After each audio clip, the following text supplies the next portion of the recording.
would have given you. Probably better than me. No. If I didn't, I mean, that's how, I needed a class. Oh, got it. I know, Alex, and how can you do that? If it's getting close to 7 and we're not quite back up yet, and you see the officer, or you just let him know he can either hang out, he doesn't have to, he can, but he can hang out in our. Yes, thank you. You can either have him sit in, our office area, like the couches, or in the overflow. Okay, you know what time you look like? A 7. My kid between 5 and 6. Not for. I like warm water. Because when they Rooms and because we have California people that, you know, that tends to go, so it always creates a very nice, like even if it's Yeah.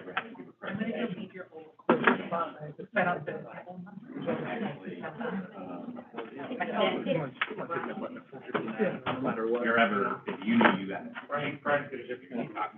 That's what we're doing. Because I have anybody long. No, here he is. Who's gonna have that? I have to be very.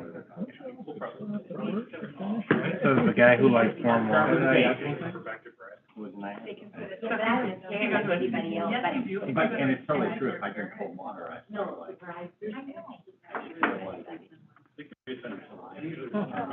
And those first ones, you don't have to be out. I do that with milk.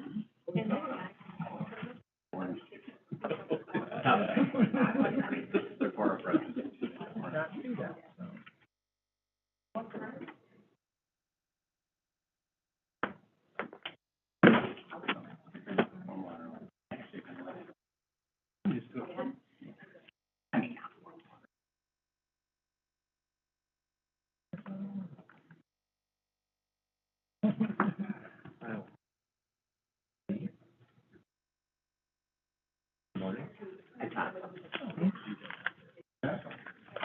I hope you have my Houston living mode back on.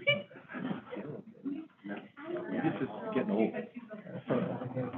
Yeah, I was a little uncomfortable.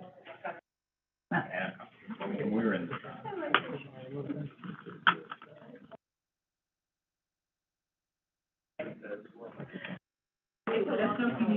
Landed and he looked. It's so funny.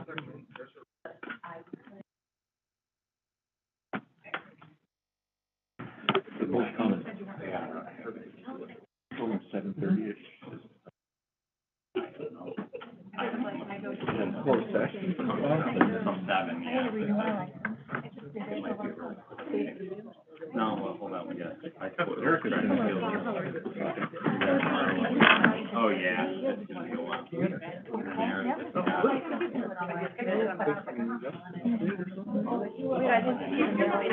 You could mail it in, there's one of 3 ways. You can mail it, you can do it on the phone. Then we got it.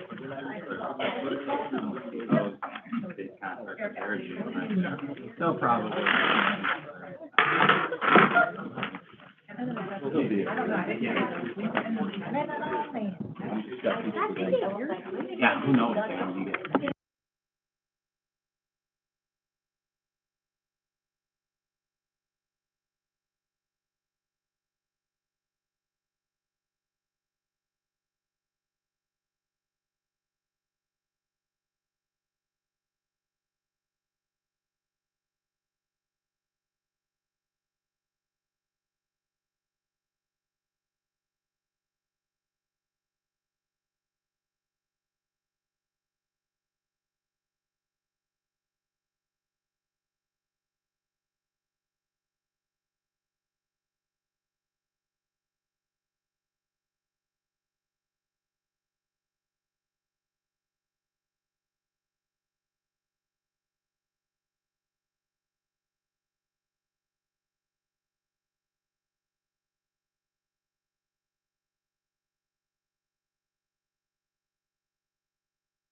doing by the end of the day.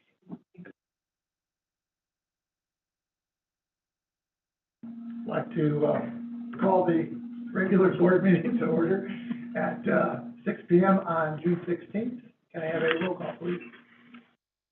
Mr. Gentry, Here. Mr. Guerin, Here. Mr. Troy, Here. Mr. Quagliano, Mrs. Melendi, Mrs. Maiorino. Here. Mr. Craddy. Okay. Next on the agenda is closed session. I'll make a motion to go into closed session that's outlined on the agenda. Second. And a motion and a second. Can I have a roll call, please? Mr. Guerin, Yes. Mrs. Maiorino, Yes. Mr. Quagliano, Mr. Craddy, Mr. Troy, Yes. Mr. Gentry, Yes. Mrs. Melendi. Okay, we are in closed session.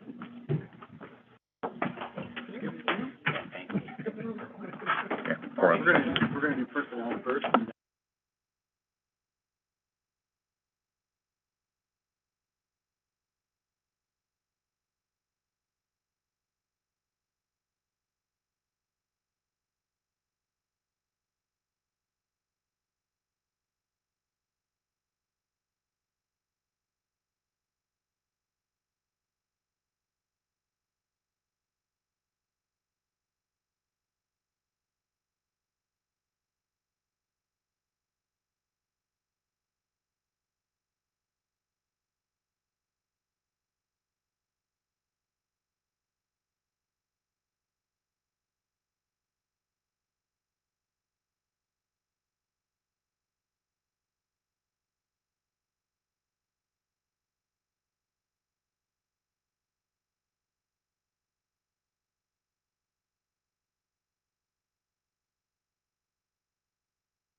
Hey,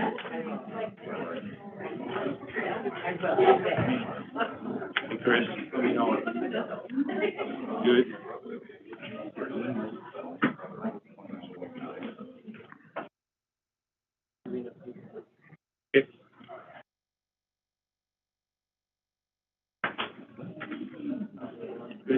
Good. Okay, we're back from, closed session. It is, 7:11. We're resuming in public session. Can we have roll call, please? Mr. Gentry? Here. Mr. Garin? Here. Mr. Troy? Here. Mr. Quagliano? Here. Mrs. Melendi? Mrs. Maiorino? Here. Mr. Craddy? Okay. Quorum still, there, correct, there was no action? Okay, no action on the closed session. We'll move on to item 4, which is the Pledge of Allegiance. Could we all stand, please?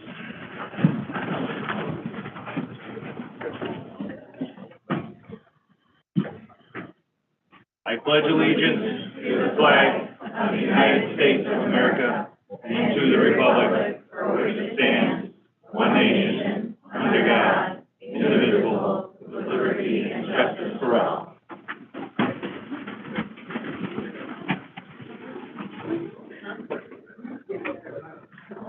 Okay, student recognition. Mr. Manson, we have some students to recognize. Some athletes to recognize. I'm gonna do it afterwards. Thanks. It's fine. Good evening. I asked the girls to come up here and stand in front of me while I talk, because it makes me feel better. I have the privilege tonight to come to speak to the board tonight about the Hunley High School girls track and field team and our state medalists. Before I get into that, I do want to highlight a little bit of our season, just so the board understands how successful of a girls track and field season this was. We competed in 10 total invites between the indoor and outdoor season and won 8 of those invites. The only 2 invites we did not win, we finished 2nd and 3rd in. We brought home the Fox Valley Conference Championship again this year, along with the sectional championship again this year. We qualified out of 18 total events in track and field. We qualified 11 of those 18 events. So it was a busy day for our girls at the state meet this week, or in June. The girls in front of you combined to score 33 team points, which placed us 5th place as a team, which is the greatest and best finish our girls track and field team has ever had in program history. So.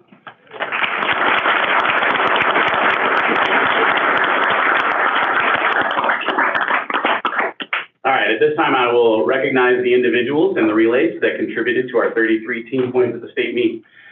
To my far right, Alex Johnson is your long jump and triple jump state champion.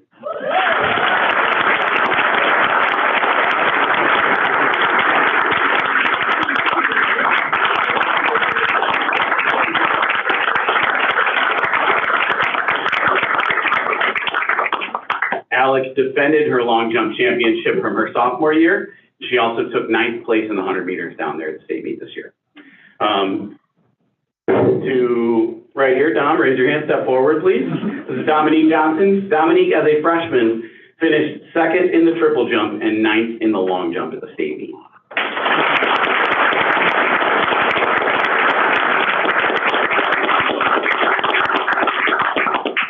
And our next recognition is our first ever relay team ever to medal in Huntley girls track and field program history. Our 4x2 took 7th place. That is Melissa and Inajay Bansu. Step forward, Melissa.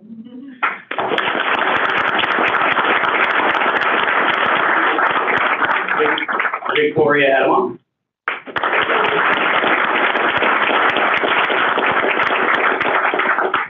Jesse Ozato.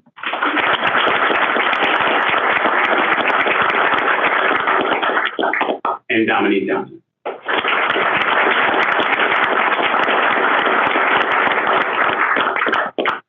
I think one of the most spectacular aspects about this group of girls is you have a lot of state medalists, and many of them will be returning next year for what will continue to be a great season next year as well. We will miss Melissa greatly as she goes to run at U of I next year, and we're really excited to follow her career as she continues. So, thank you very much, guys.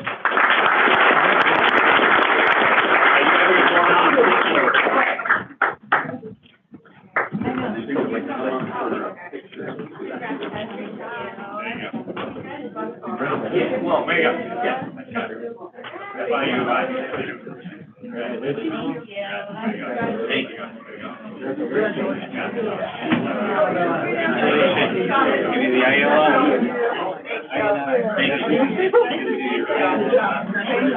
Thank you. Congratulations. No, yeah, we got 3 more years to give you about. Congratulations.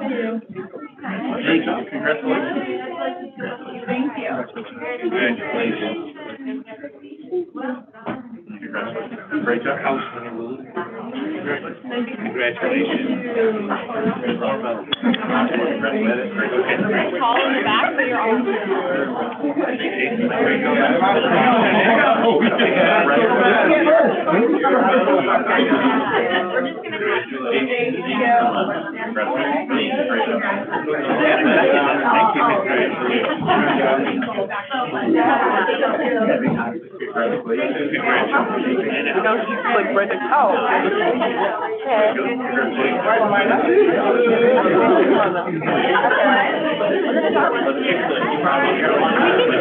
Did you get the girl along? We got my guards on the opposite side of me, we're wearing the same shirt. I know, winner. Yeah, I will get away from you. I was gonna say something, and I see him back there. I see him back there cheering up at me. Oh, yeah. Him and his bald head. Can't get rid of him. Yeah. Wait, you like. Okay, ready? Oh, my. Come on up here if you want to take a picture. Yeah, sure. Beautiful. Thank you, guys.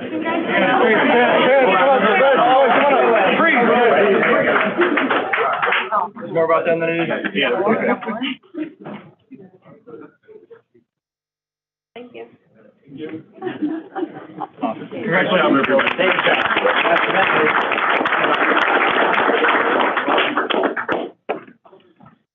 And now we're going to hand it over to Coach Katie McChrystal and the Heineman track team.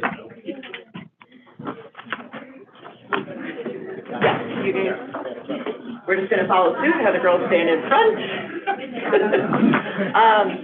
I'm gonna turn this over to, Jason LeVar here in just a couple seconds, but, I just wanted to say that our Heineman track, team, we had a very successful season this year, especially having, not having track for the last 2 years. So it was really fun to have the girls come back, kind of learn their routines and, really see what kind of talent we have. And the talent that we have is really going to help that high school team in the next couple years with what we have to come up.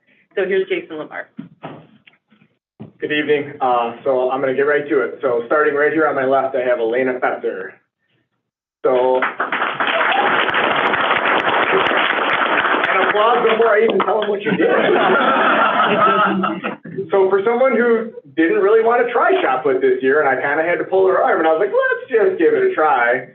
And kind of had to drag her over there. She humored me, and that day she threw 20 feet without even trying, knowing after seeing that 7 more feet gets her to the state qualifying meet. And Coach Shinseki and I could start working on her from there. Well, a week later, she was at 24, 25 feet. And then a week later, 2 weeks after trying her for the first time ever, she hit the 27 qualifying mark, which is pretty impressive. So at sectionals, she bumped it up to all of her throws over 28 feet with even 2 over 30. Wow. And then at the state meet, finishing with her best throw of 28 feet and 2 inches and finishing 3rd at the state. So congratulations.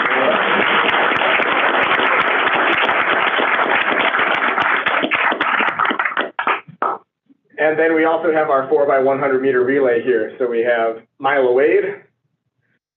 Go ahead, step forward so you know. To Elena Fester, to Chelsea Strauss, who couldn't be here, to Ari Ford, and Madison Egan was our amazing alternate, always ready to go.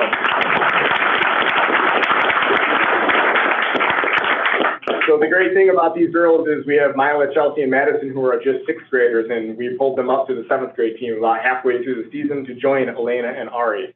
And they locked their spots in pretty quick, as they did not lose a race against any 6th, 7th, or 8th grade teams the rest of the year. At sectionals, they won by 10 meters in control with a time of 54.76 seconds. And then in really bad conditions, as the meet got bad, seeded 10th, they dropped a 55.64 time and finished 5th at the state meet. So all of these girls ran great all year long, and we are extremely proud of them and their work ethic and what they brought to our team. So congratulations, ladies.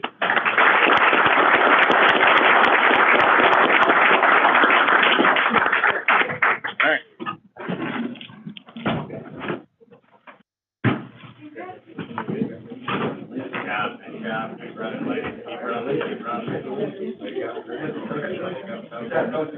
Thank you.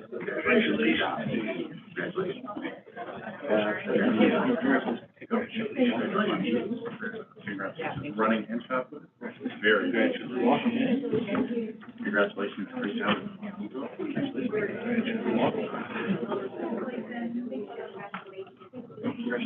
Congratulations. Keep moving over. Keep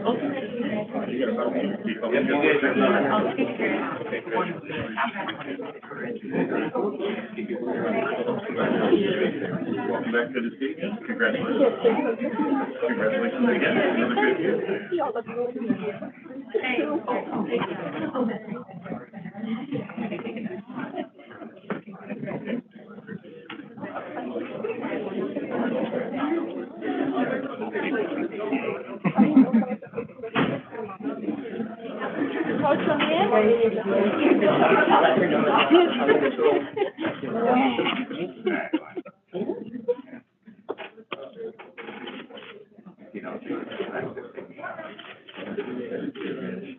Perfect. Parents, anybody want to have a photo?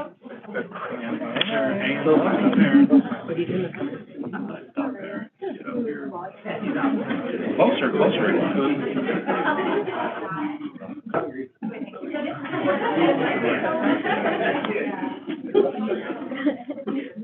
Congratulations. Thank you.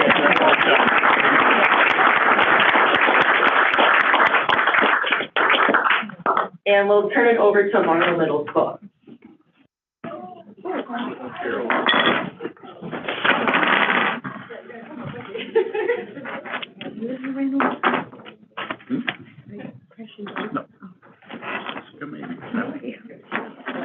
Okay.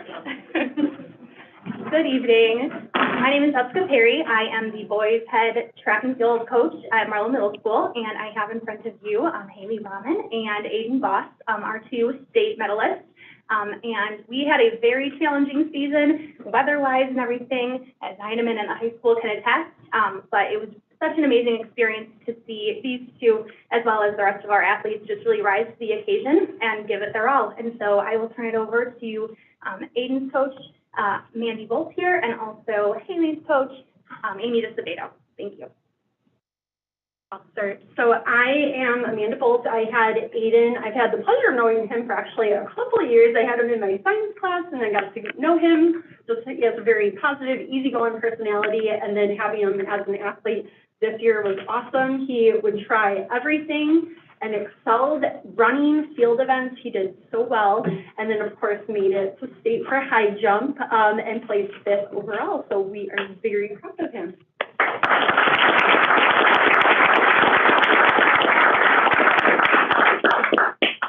Hi, I'm Amy DeSabato. This was my first year coaching track as a 7th grade coach. But I had the opportunity to coach Haley in 2 seasons, actually, one across country and one track. She started her cross country career, and I just found out she had just started in June of last year running consistently. Her starting mile was a 6:28, and by the end of the season, she finished sectionals at a 12:37. Now, I know this is track, but we never got to brag on Haley about going to state for cross country. She came in 31st out of over 300 runners in cross country.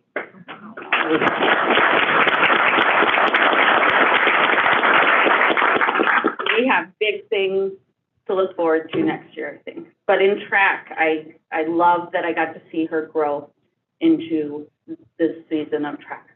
And she started the season at our first meet at a 5:52. So already she shaved almost 45 seconds off her mile. And by the end of the season at sectionals, she qualified for state with a 5:37, seeded sixth, went down to state, had a phenomenal race, ran almost exact same time, and took sixth overall in the 1600 in her mile. Fantastic. Congratulations.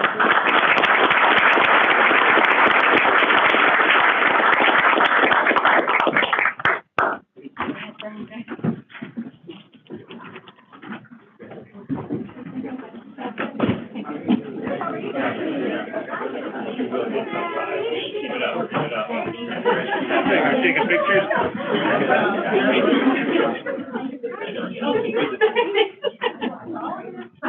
Thank you so much. Congratulations. Congratulations, that's a great season. With that kind of improvement, I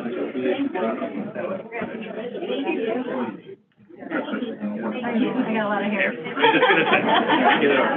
Thank you so much.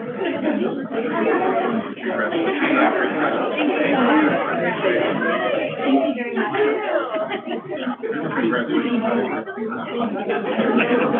How are you? Do you mind being in the photo? Yeah.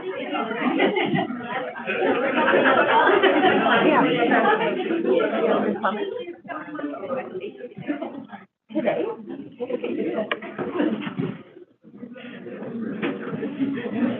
Go to Hurricane Park. Do you maybe want to go on this side? I can see all of you.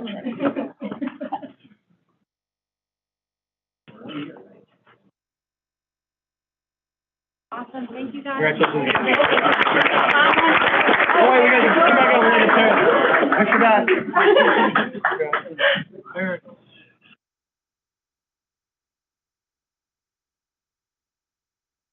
Congrats.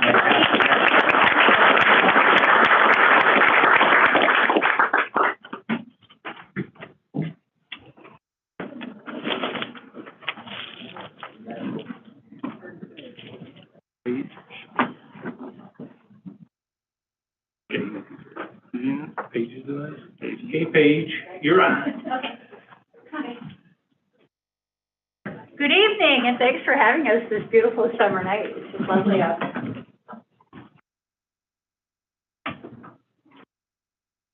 Matt Banas and I are the co-advisors for the Future Business Leaders of America at Hunley High School. And this year, I would say our motto was small but mighty. We sent 21 students to our state competition in Springfield this spring. And the kids had to show a lot of resiliency because we went back and forth between competitions being remote and kids having to Zoom from their houses to meeting me at the high school and trying to take tests during COVID with lots of restrictions to actually being in person in Springfield. In 2 weeks, we sent 21 students to states, and of those 21, 8 students qualified for nationals, which will be hosted in Chicago in 2 weeks. Nationals is actually a misnomer because students from around the world compete in Chicago, and it's an amazing 4-day experience in the city. With that, because these are future business leaders, I'll let them do the rest of the speaking. Hi, my name is Bruno Paras. So this past year, I was the president. The year before that, I was the vice president. The year before that, I was a reporter. With these many leadership roles, I so much gained leadership skills, networking skills, stuff like that. So much of it. Where are you going to school? And in the fall, I'll be attending Iowa State University.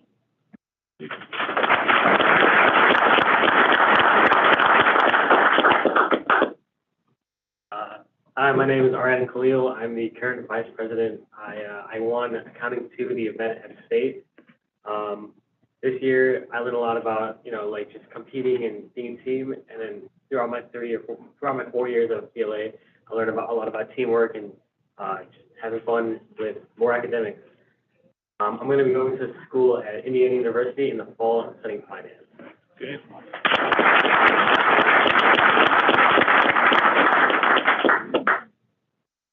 My name is Dehan Subasingha, and I was the treasurer for the 21-22 school year. My name is Pranav Bangari, and I was a reporter for the 2021-2022 school year. We competed together in the coding and programming event at the regional, state, and we will be competing at nationals in 2 weeks as well. So how that works is we are part of the northern area for regionals, and so we competed and we got first place. And so we moved on to state, and we competed there, and we got fourth place, and that is what qualified us to nationals.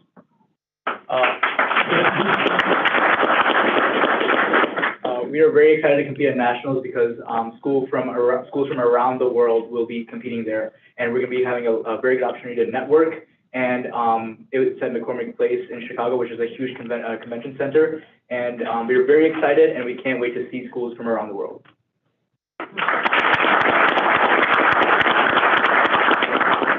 Hi, my name is Mega Jacob, and I'm the incoming president for next year. So next year, our main goal is to increase recruitment, especially post-COVID, primarily recruiting the underclassmen and more girls. And we're going to continue our fundraising efforts to raise money for March of Dimes, as well as our volunteering project at Hunley Springs. Thank you.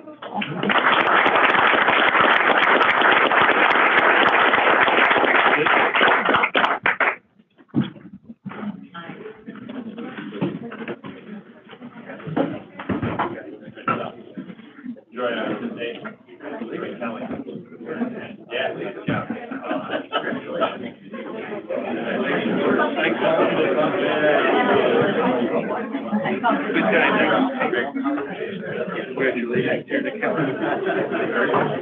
Good luck at Iowa State. Congratulations. Good luck in Indiana. Your Chicago competition. Congratulations. Congratulations. Good luck to those you guys coming back next year. Yeah, you are. Good for you. Congratulations to you as well. Good luck in that. Congratulations. I'm meddling you. I'm ready.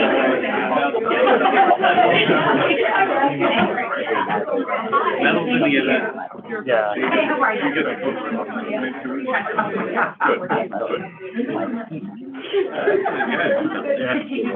Thank you. Flag now. How are you? Can I put in the list? Oh, sure. Come on, Paige, you can do it. Come on. Sorry, I'm holding everybody up.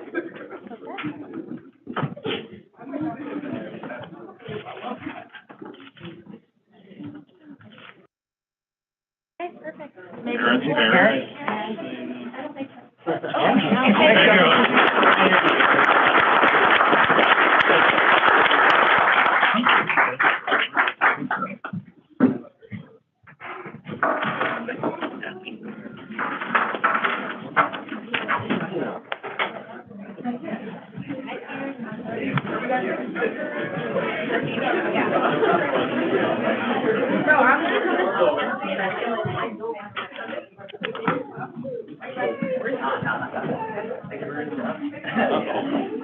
Thank you.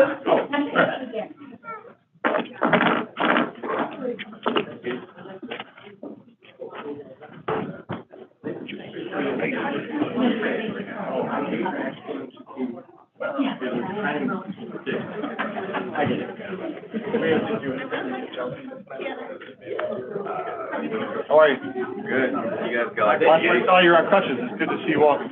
You said what? Last time I saw you were on crutches. It's good to see you walking. Come a long way from that.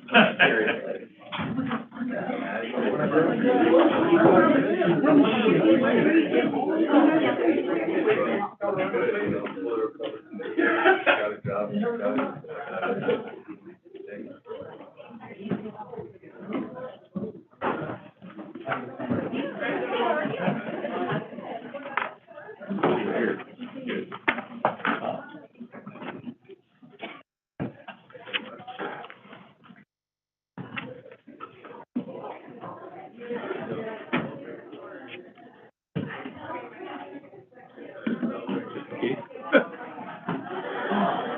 Prevention, good practice. Prevention, good practice. We learned something. We did it.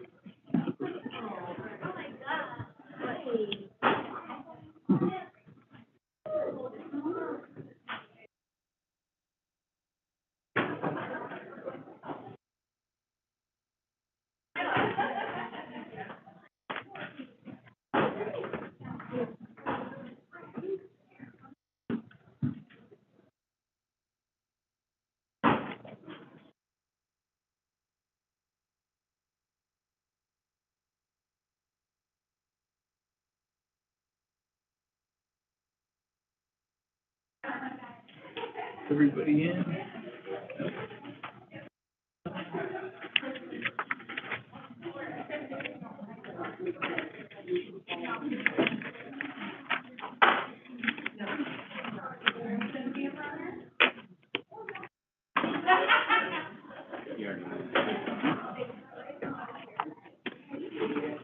Okay. Transition the room. Very good.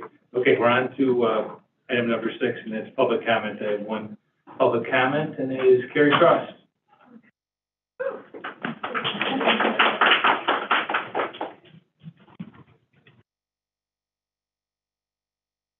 Hello, I'm Carrie, nope, am I not on?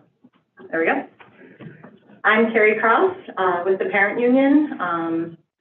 I know with it being June, a lot of people don't realize that these meetings still take place, so thank you all for being here in June. I wish more people realized that this still happens through summer. Or that there was a meeting, the equity meeting, a strategy ed meeting that took place in June as well that had been postponed. That was an eye-opening experience. Seeing that disability was not a part of the discussion beforehand, it always seems like they're the afterthought of this destination district. I am bound to D158 because of my daughter's needs, but rest assured, I'm always shopping for better options. It wouldn't be that hard now to leave, now that I pay over $1,000 a month to send my boys to private schools, and still the taxes here. And now my family has to make sacrifices like they've never made before. I wanted to speak about something that was brought up at the meeting. There's an overwhelming feeling that parents aren't an equal part of IEP team meetings. This always seems to come as a surprise to staff, and I just don't understand, because everyone I speak to that has their children in IEP meetings, they always feel like they're not being heard. I know that's our job and our responsibility as parents, but when you're the sole parent and there's an entire room like this of staff telling you that they know what's best for your child, it's very overwhelming, and we're pushed to make the decisions that they think are right. That's not always the case. There has to be some trust level from your guys' side to understand that we know what's best for our children. Open your eyes. Also, be open to meeting with parents in bigger settings for disability, for all of the IEP students here. There is a very large population. I speak about it every time I come here. I will not stop speaking about it. I will be here every month. Clearly, I'm here in June. We need more assistance from the entire staff who does everything in the special needs forum, whether it's the principals, whether it's the vice principals, whether it's the teachers, whether it's the paras, everybody. Those paras, they are worth their weight in gold. You guys have to understand that. I want to touch on something else that was brought up at the equity meeting. It was the discussion of RAD, and I know that RAD has been discussed for many other reasons, but at one of my tables, it was brought up that there's a possibility of making those meetings or sessions mandatory and even testing students on the materials. I know that was just one of the topics. I'm not saying that that's going forward. It's just one of those things that they were throwing out there. My concern as a parent is back in April, one of the links on the RAD site brought you directly to a showcase image of BDSM. That's bondage, dominatrix, submissiveness, and masochism here. Completely inappropriate for children. I have the picture on my phone. I can share it if you guys would like to see it. I'm not comfortable showing a bunch of people, but it was a link right on the RAD site that was through Hunley. We need to make sure that this district, as we've been told before, does not plan on teaching progressive sexual ed to the minors, the K through 5 group. It's not appropriate. When we were here last month, the staff for the voice was recognized, which is awesome. I know they all work really hard. I think a suggestion would be to have some of the staff members present at these meetings so that they can hear for themselves. Maybe they go back and watch the YouTube, but being in this room is a big difference than watching it on YouTube. So I would suggest having them here and having the staff rotate, whoever's here, so that they can get a feel of how these meetings are going. Because when we were represented in the voice, it was inaccurate to what was actually happening in this room. And I'm sure you guys get misrepresented as well. So it's best to have the people who are doing the journalism present. I just wanted to leave that suggestion. I will be back in July.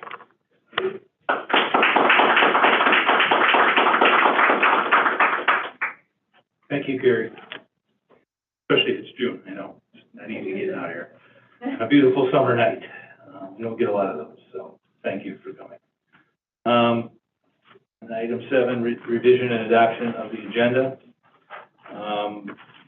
Superintendent's report, you have one. Brief, yes. Slumber, do you have anything?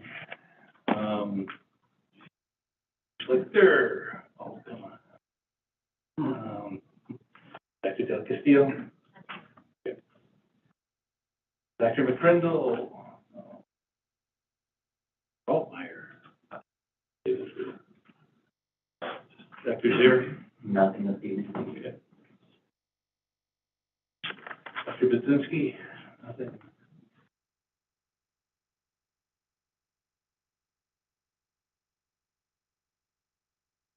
And Mr. Craddy's not here, so I'm assuming there's no legislative updates that anybody has.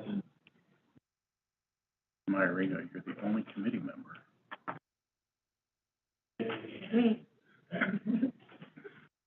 All right,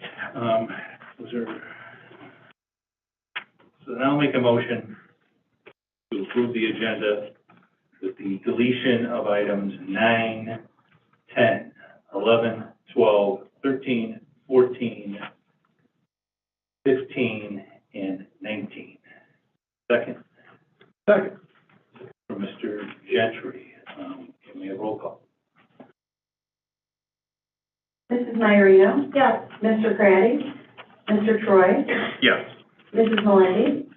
Mr. Guerin? Yes. Mr. Gentry? Yes. Mr. Quagliano? Yes. Dr. Rowe. All right, just a few things this evening. First, I want to highlight this was the first week of our Raiders Read Together initiative. It kicked off on Monday, and we're very excited about this. We've had a very positive response from the community. I'm hopeful that a lot of people will engage, either reading along with us with the videos that are pushed out on social media or reading on their own, just as a family, and to help develop and encourage that love of reading. And just a reminder that mark your calendars for July 22nd at 7 p.m., which is the culmination of the event for the showing of Gene Wilder's version of Willy Wonka, the good one, in my opinion. July 22nd at 7 p.m. in Parasec Park, which is the park right next to the library. So hopefully a good number of our families will come for a very family-friendly, fun event. Next on my list, I just completed my journey through LGMC, which is Leadership of Greater McHenry County. And I had a tremendous experience. And I bring that up here because I was supported by the board in that journey and supported by my colleagues for the one day a month that I was learning along my cohort members in the class of 22, which is affectionately known as those of you who've been through the best class ever. But it was a tremendous experience, and the reason I bring it up is it took me through a journey of McHenry County and what McHenry County has to offer. And there are a lot of aspects about where we live that we don't realize. I was exposed to the nonprofit world that I had very little experience and exposure to prior to this experience, and to learn there are over 1,400 nonprofits in this county. It blows your mind. But there's a lot of really great people doing really good things, trying to help. And the groups are made up of educational leaders to for-profit business leaders, not-for-profit business leaders, government leaders, and then law enforcement and healthcare. And it was a very positive experience. I gained a lot from it, a lot of networking that will help the district moving forward. And just personally, it was a great experience, and I really appreciated the support to go through that. And then finally, tonight is Dr. Schlichter's final board meeting with us. So I just wanted to acknowledge and thank her for 8 wonderful years in her role as a cabinet member and leading our curriculum department. And just wish her well on her next journey. we reflected after our return on investment presentation at one of our strategic planning events, and the number of things that her fingerprints are on in this district that are impacting positively the students and staff, something to be very, very proud of. So I'm grateful for the time that you had here with us and working with me and in our team. And I'm grateful for the impact that you've made on thousands of children in our school district. So we wish you well, and congratulations on a job well done.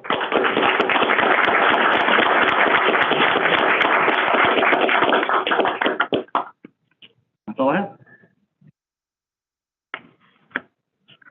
All right, so I'll piggyback that. It's around item 16, President's report, I believe.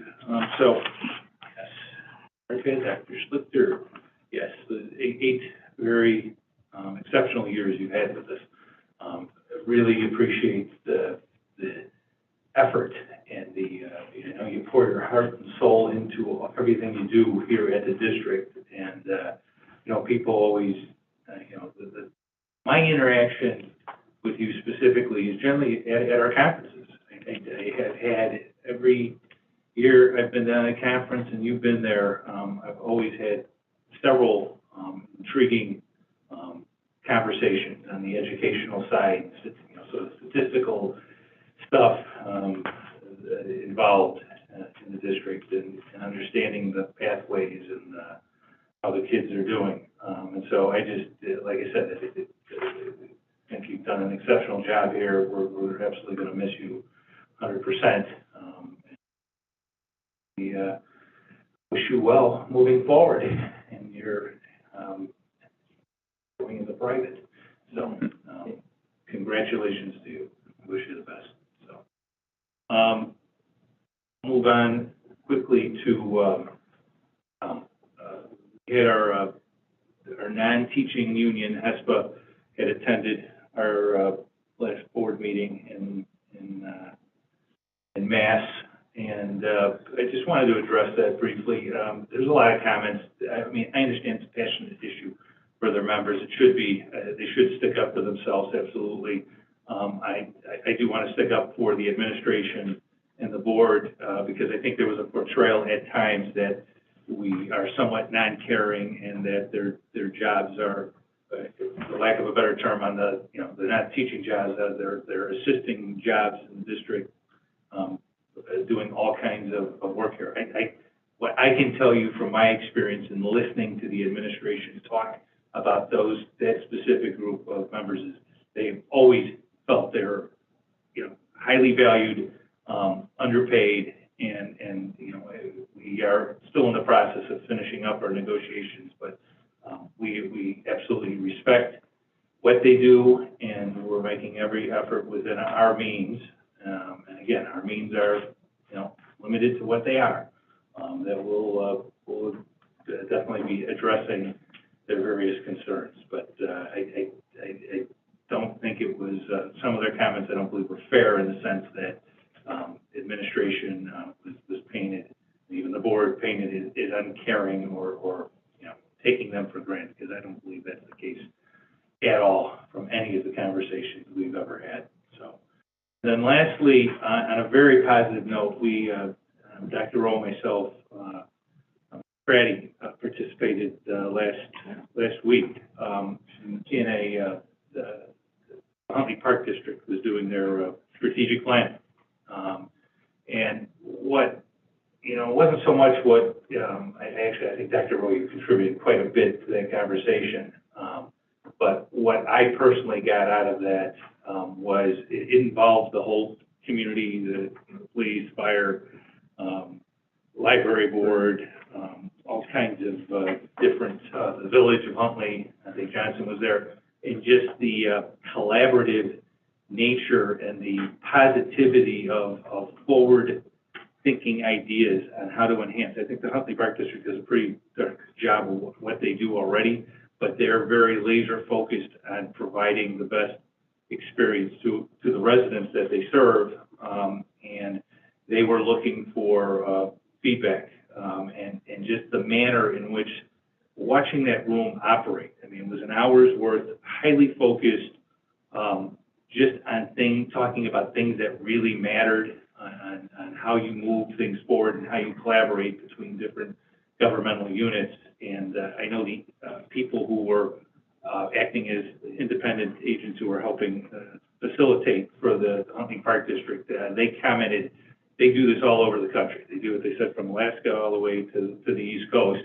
And their comment was they rarely ever see a community this many levels of government work so well together for the greater good of the community. And that's what I took out of it. And I was very proud to, I didn't contribute hardly anything to that conversation, but very proud of how everybody went about that. And I'm sure we weren't the only groups, they were doing other groups.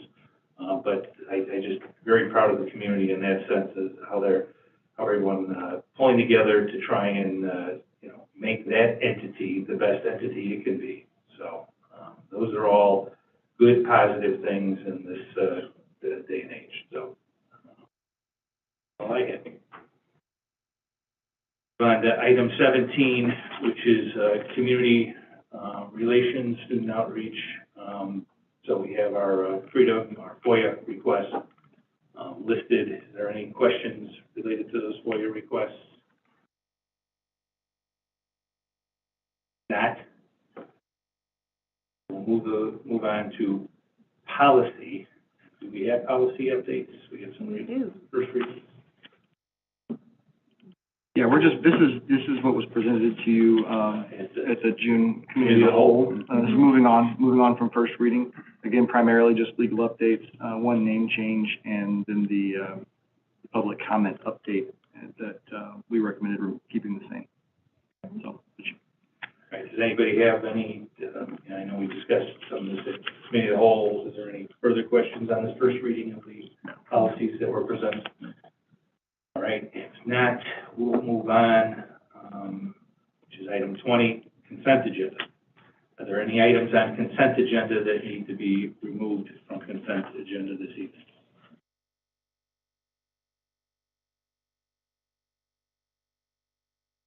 And we have no issues with the depositories or anything in there. I always ask, just give it a shot here. Okay, if there's no removals, then I'll make a motion to approve the consent agenda as presented. Is there a second? Second. Second from Mr. Troy. We have roll call, please. Mr. Karen? Yes.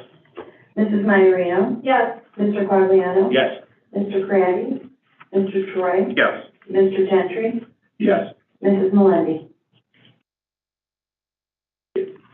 Here, motion is approved.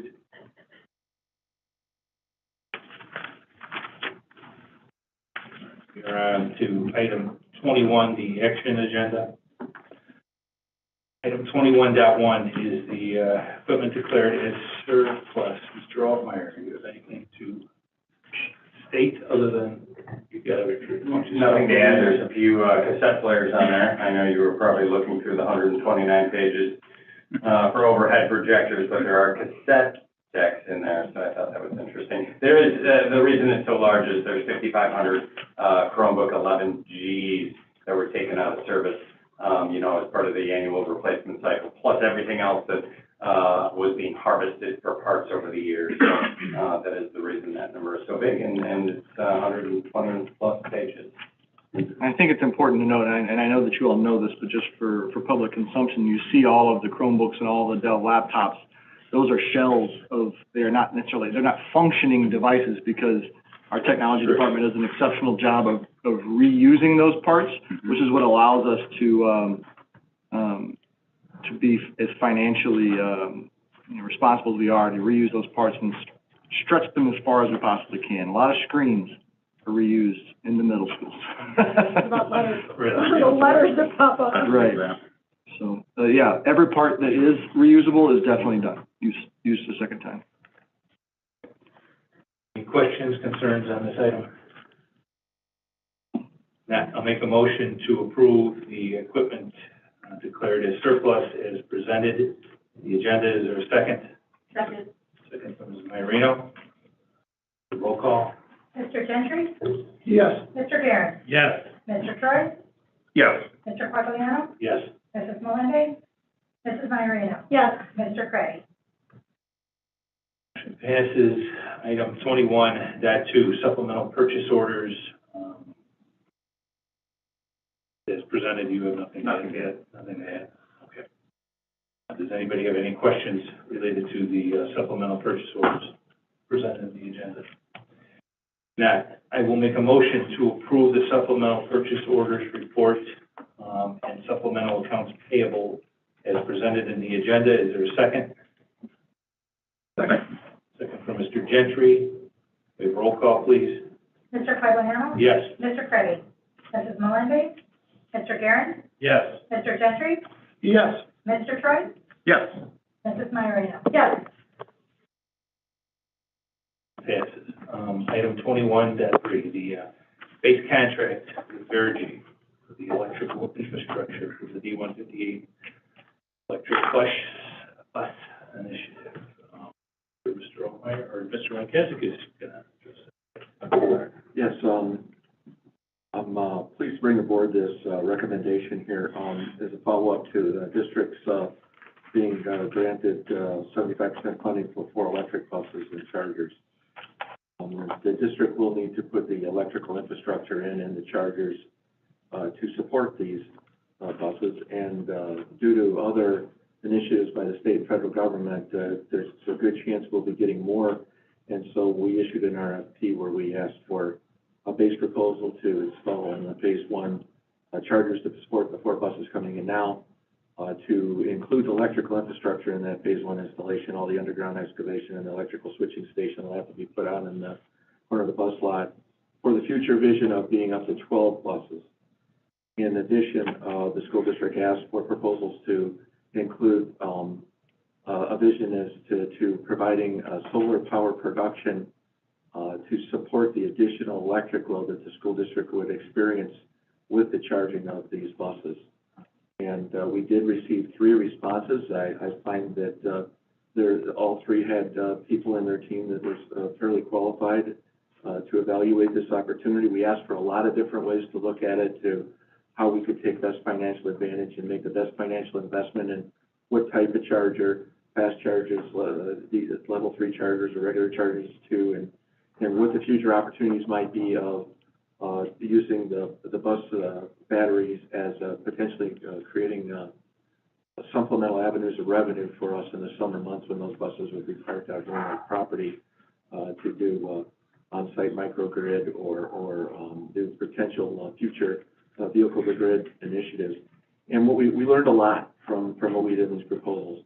I then asked our committee members, after we had a discussion, all to do a blind evaluation of the proposals provided by way of the rubric provided in the proposal, where we had categories of content of proposal, and blindly we filled them out, and then we met as a group a few weeks ago, and we all agreed that the best proposal, the most detailed proposal, the most responsive was from Verigy. And so we then talked to Verigy a little more to understand. We did learn some other things when we listened to all 3 proposers, because we had invited them all 3 to make a presentation following the written proposal, which was very voluminous. And we learned a couple of other things, and one thing we learned is that besides asking for a first installation of maybe level 2 chargers, which seemed to be the appropriate thing to do for the most part, we needed to have a bit of a safety net with 1 level 3 charger. Level 3 means it's not an AC charger, it's a DC charger, and it can charge a lot faster. Instead of a full bus charge taking about in order of 7 or 8 hours, it would be done in 3 to 3.5 hours. And therefore, if a bus came back and it didn't have enough charge for the afternoon route, which may be a little stressed in the winter when we're running the electric heating system on the bus, we did give all the proposers our route schedules from our transportation department for all our fleet, for them to use as part of the evaluation. But we learned that it was probably best that we include 1 level 3 charger.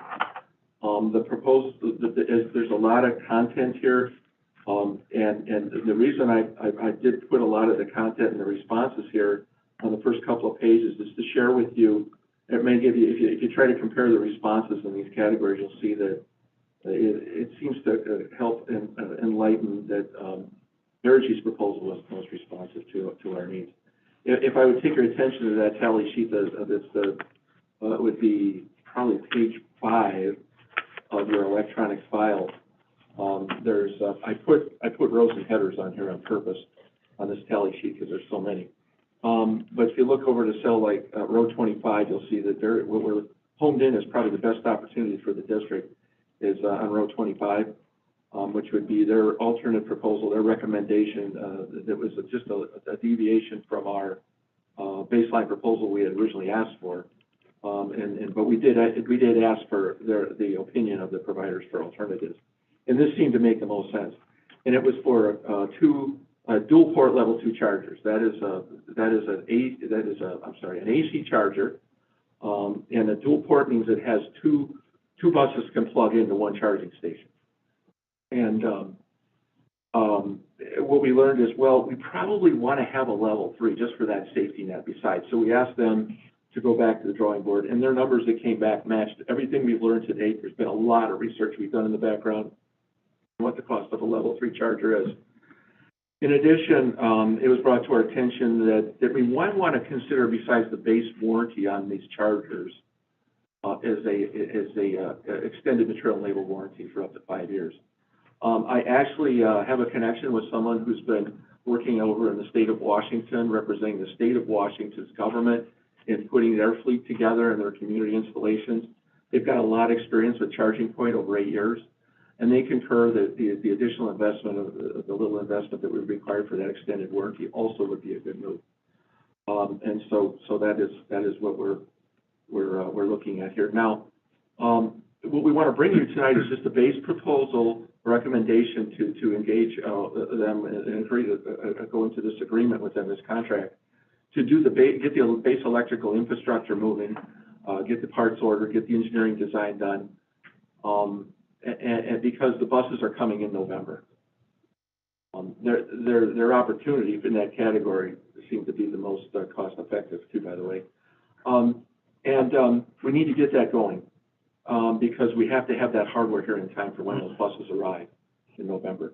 Our goal would be to explore with you tonight and have an open conversation, no decisions, but just get a feeling from the board to see how you feel, maybe like a consensus of if you agree with our vision that we should put more solar in, therefore it wouldn't degrade the production of the solar as a percentage of our electric load of the buildings as we have it right now, which is exactly what we wanted. Our goal was always to have, for our buildings, to have between 70, 80% of our annual consumption of electricity generated by the solar panels we have on our properties. Putting these buses on the loading will degrade that position.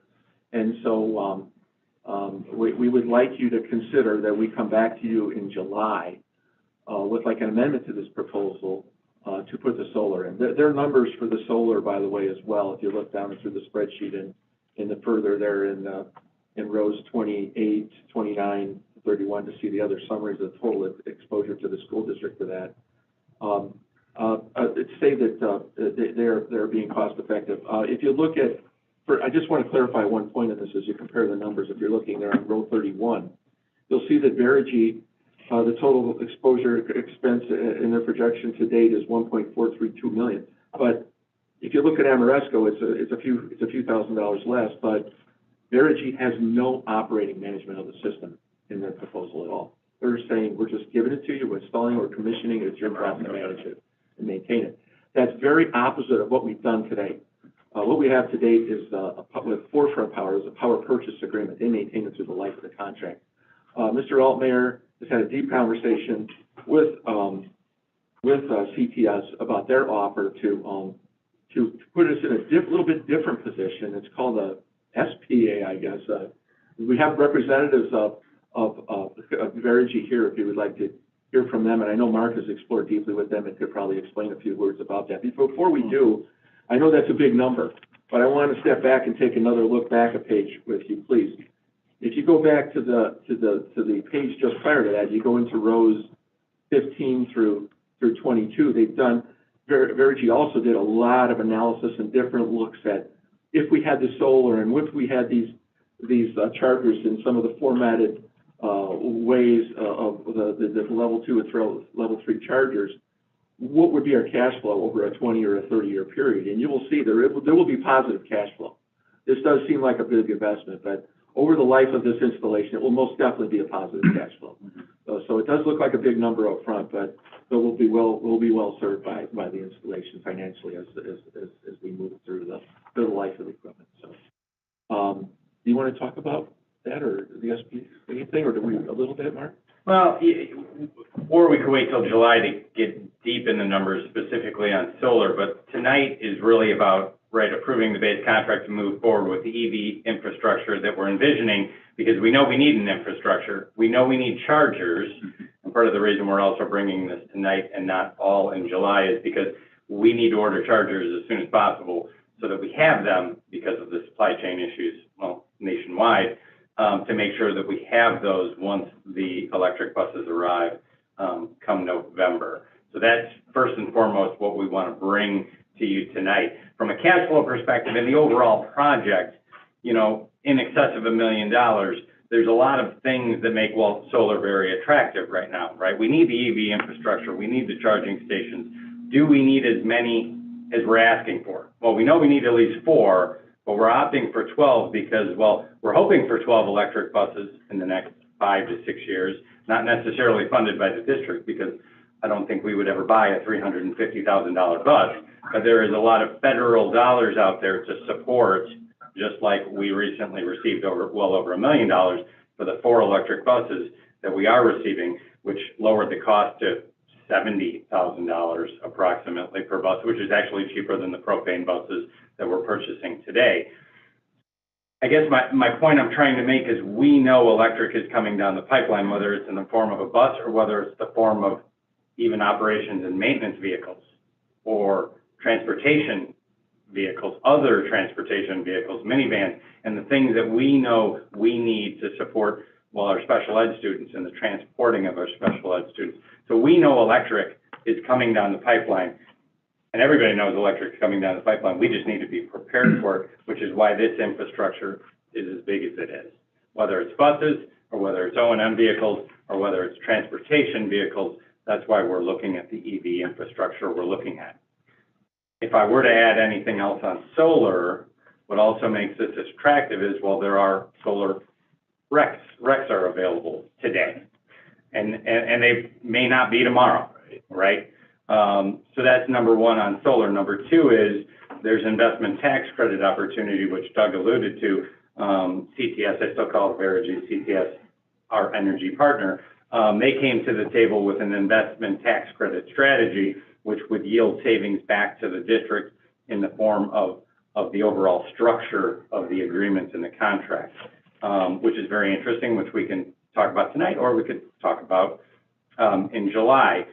The other thing is that we do have transportation reimbursement. The solar and the EV infrastructure and the charging stations are all subject to state transportation reimbursement.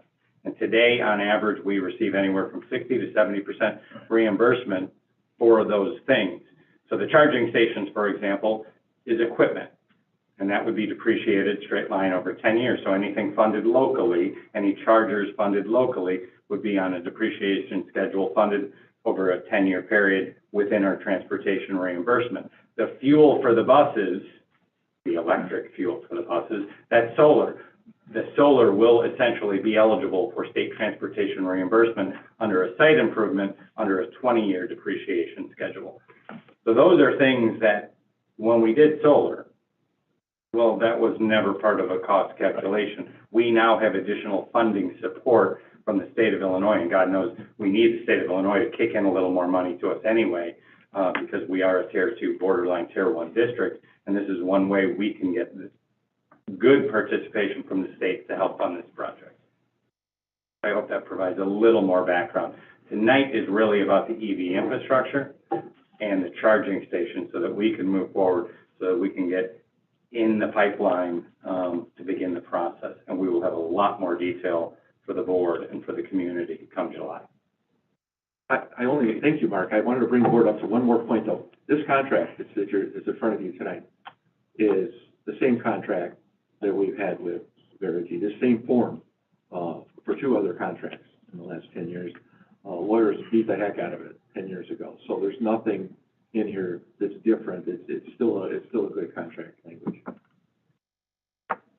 So the infrastructure you're looking for is to support tonight. But,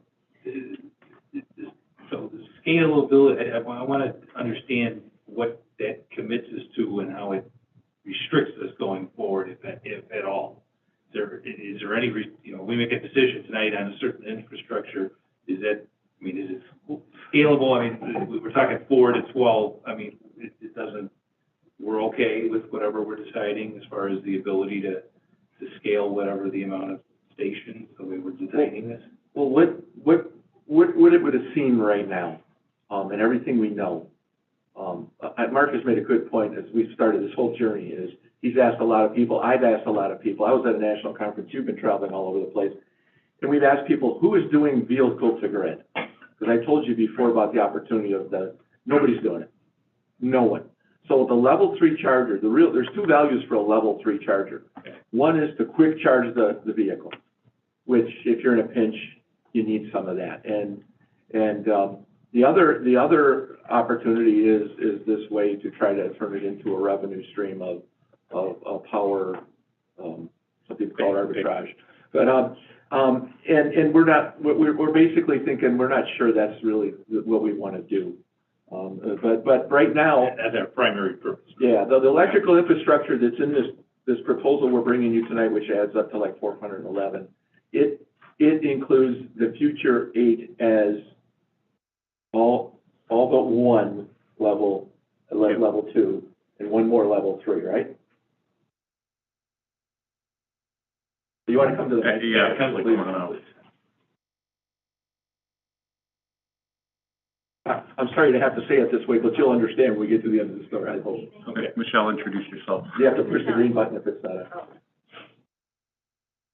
Right below it. Sorry. There we go. There you go. There you go. Hi, my name is Michelle James with Fairgy. So yes, the infrastructure that we have right now will support up to 12 charging stations. Okay. To answer your question. And So in phase 1, that includes basically 2 level 2 chargers. Now we're going to put 1 level 3 charger in phase 1 as well. And then what we've recommended in phase 2 is, I believe, two level 3 chargers and 3 level 2 chargers. And so really we're just shifting one of those level 3 chargers from phase 2 into phase 1. just to clarify, the numbers, there's accountants up here. So you got the numbers up, and it doesn't add up to 12 because some of them are dual port chargers. They have 2 buses can be plugged in to get the same service. Right, the 2 level 2 chargers are dual port, and all of the level 3s are single port. Just to step this back just for a moment. So level 2 chargers are the ones that take a longer period of time to charge the bus. Correct. Whereas the level 3 chargers have a much shorter time to charge the bus. So in the event that, like Doug had said earlier, we don't have the right power level in there to operate for a period of time. We need to take a break in the middle of the day to charge it, to get back on the road for an afternoon busing shift. That's the purpose of having the level 3, so that it can sufficiently charge the bus for several hours as opposed to an extended period of time, i.e. overnight. Correct, yeah, Okay. during your 2 cycles, you could come in and top off, if you will. Just wanted to bring the others up to speed on this, because we've talked about this internally, but Right. this is the first time they're seeing this. Correct. And then again, I know that we're not really looking at this potentially until July, but the benefit of solar being, again, that, when you're charging during those 2 cycles in the morning and the afternoon cycle, you could utilize solar at that point versus charging everything at night. Yeah. 100%. Yeah, so, by going to mostly level 2 and not going deeper into it, which is more electric load for the more level 3 charging, on face value, you might say, well, we might miss some opportunity to do some of the vehicle to grid if that ever comes down the pipeline. But we have another avenue that will be still available to us if we want to with Verigy, and that we could use it for more of what is called a microgrid, where they can control when this charges. The level 3s that we do have, they could use what we do have on level 3 capability to help us inhibit our peak loads on our electric service. in our peak times of day when, in the summer. Like, this building has its peak load is probably in the summer because we're fully occupied all the time and things like that. And so there's still another few opportunities, that would still be available to us if we stick with most of them. Can I just step through, I'm getting lost in the acronyms of SPAs and this. Can we just walk through the pieces of 1,432,000 and say what is what to add up to that number?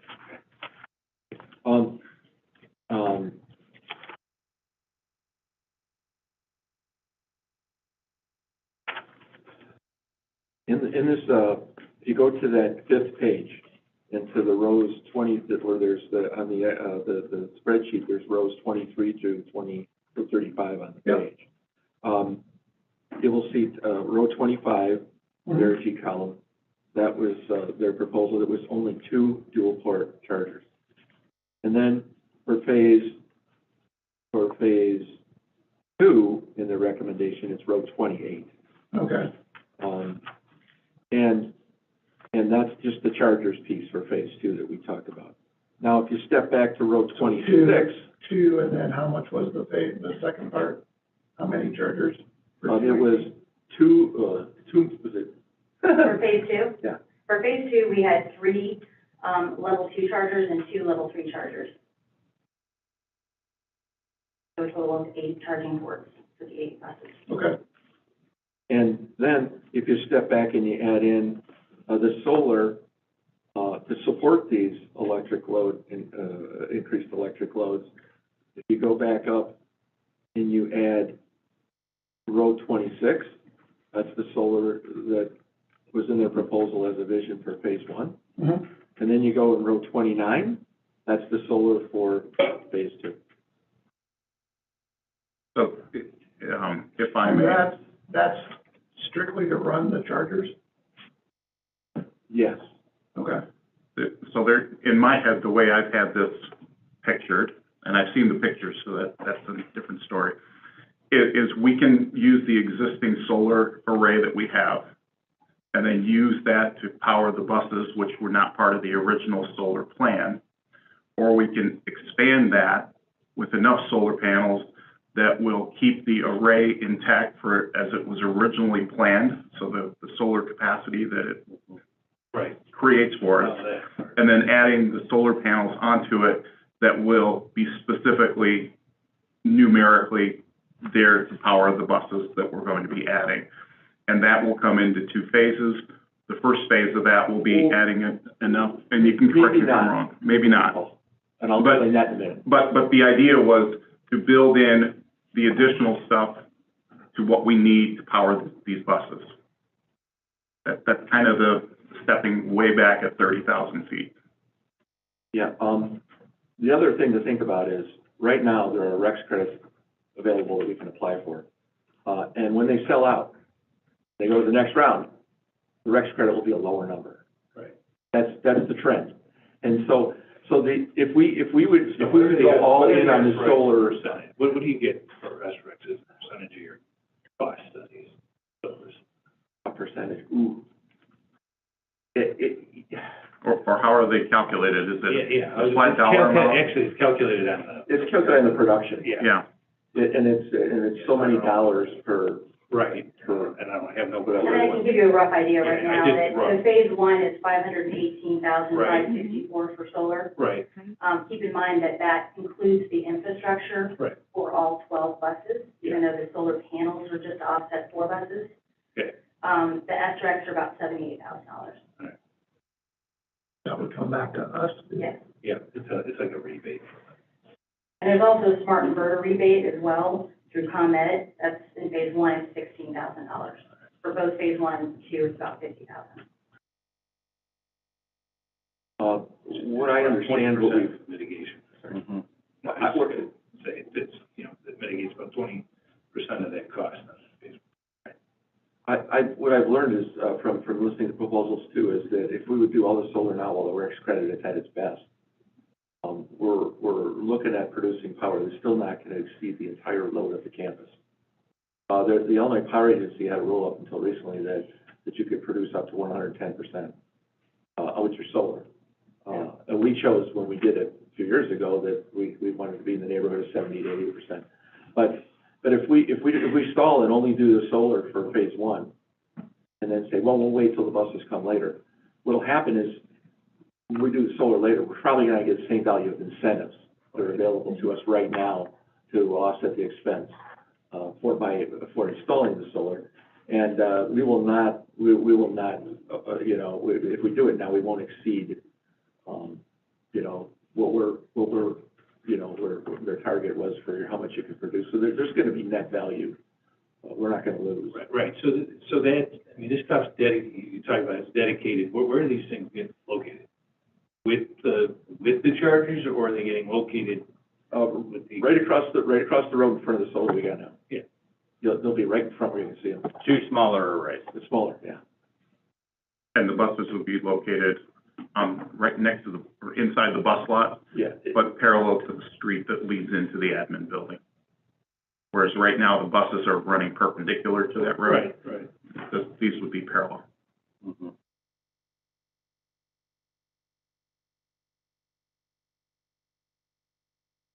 So it's dedicated, but is there any way to divert it, it's in case we didn't go up to that capacity, but we solar panels, to the extent we can ultimately divert that production. Oh, it comes into the grid, it comes into the district. It comes into the building infrastructure. So it's dedicated, it's not like hardline. Right, net metered, it'll be part of Okay, our overall okay. electric grid, so to speak. And we talk about phase one and we talk about phase two, and I don't, you know, phase two is gonna be, you know, we may not have 8 buses come in all at once. Oh, right. Right, so this is gonna be over time. We need to build an infrastructure today so that if we do get another 2 or 3 or 4 electric buses down the road, we can go ahead and put a level 2 charging station in and move on.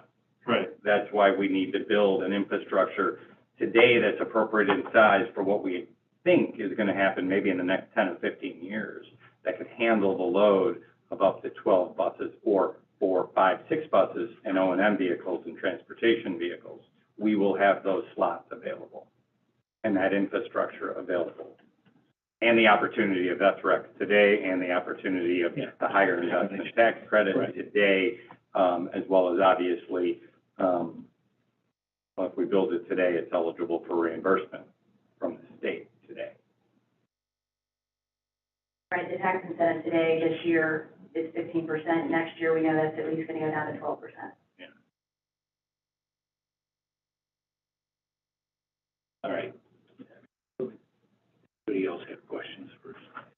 That's a lot. I got financial questions. So if I have my math right, I think I was reading to run a bus per year would be 7,800. That's the savings versus what it's costing us to run a diesel bus per year. The savings on fuel and the savings on maintenance. Okay.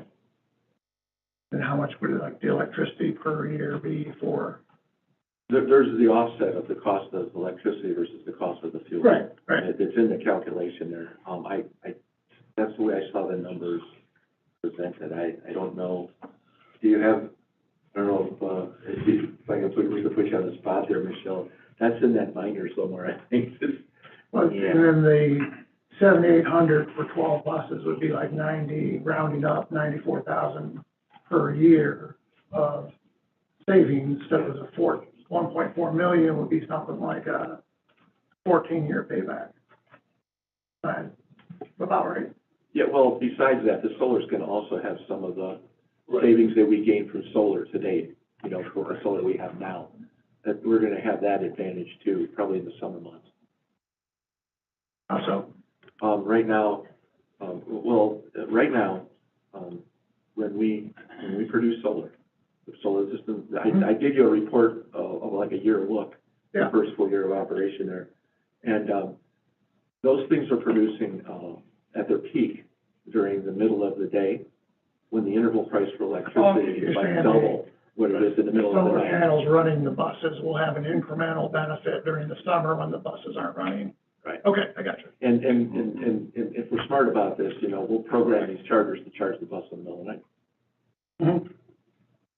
It's still gonna offset our net electric Sure. that we're buying from ComEd in kilowatt hours, but we're still gonna have that other savings of Right. when we're buying it and all that, you know. Okay. In addition to the depreciation recapture from the state of Illinois. One piece we're missing. Yeah, and I think that's when I originally was looking at this and scared to death of the amount of money that this cost, I was kind of forgetting that. It would be subject to reimbursement. And again, the That math makes, on, that makes a big deal. I mean, it's, the math on that will be the, like say, hypothetically, the 1.4 times a 10-year depreciation. Well, it'd be 20, for the majority of it, it's 20 years. For the charging stations themselves, 10 years. 10 years. it's 10 years. Equipment's 10 years, site improvements 20. So using that, like the chargers would be 10. 560 over 10 years times a reimbursement rate of something like. 60%, use 60%. Okay. Yeah, Conservative. yeah. More conservative. Few layers to it. No, there are, and it's. Yeah, and I ended up working with, ISB in the state of Illinois regarding this because we're one of the very first to ask the question. And so I have documentation from the state of Illinois, agreeing and allowing, these site improvements and this equipment. It should depreciate it in the manner. Includable in the reimbursement, right? That's correct. Okay. Yeah. We should clarify that with them, because it wouldn't have been obvious to And send me that in writing. Yeah, that's been done. keep that email. In pencil.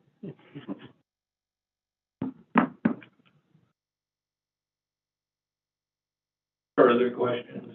Oh, no, I'm good. Yeah, I know, you're more schooled up. Yeah. Bill, you, any good? Good. All right, so let me understand exactly what you're asking us to do tonight is to approve the base contract, right? Yes. That dollar amount on the base contract is those amounts? Phase one, no.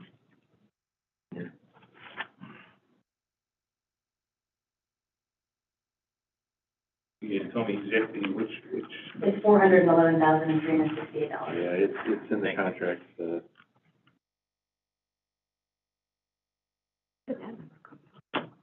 so where in this thing? Page 7, Is the reference?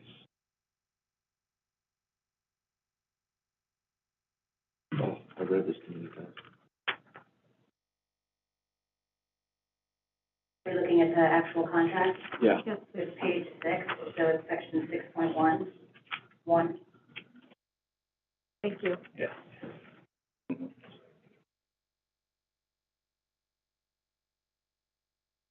Got it.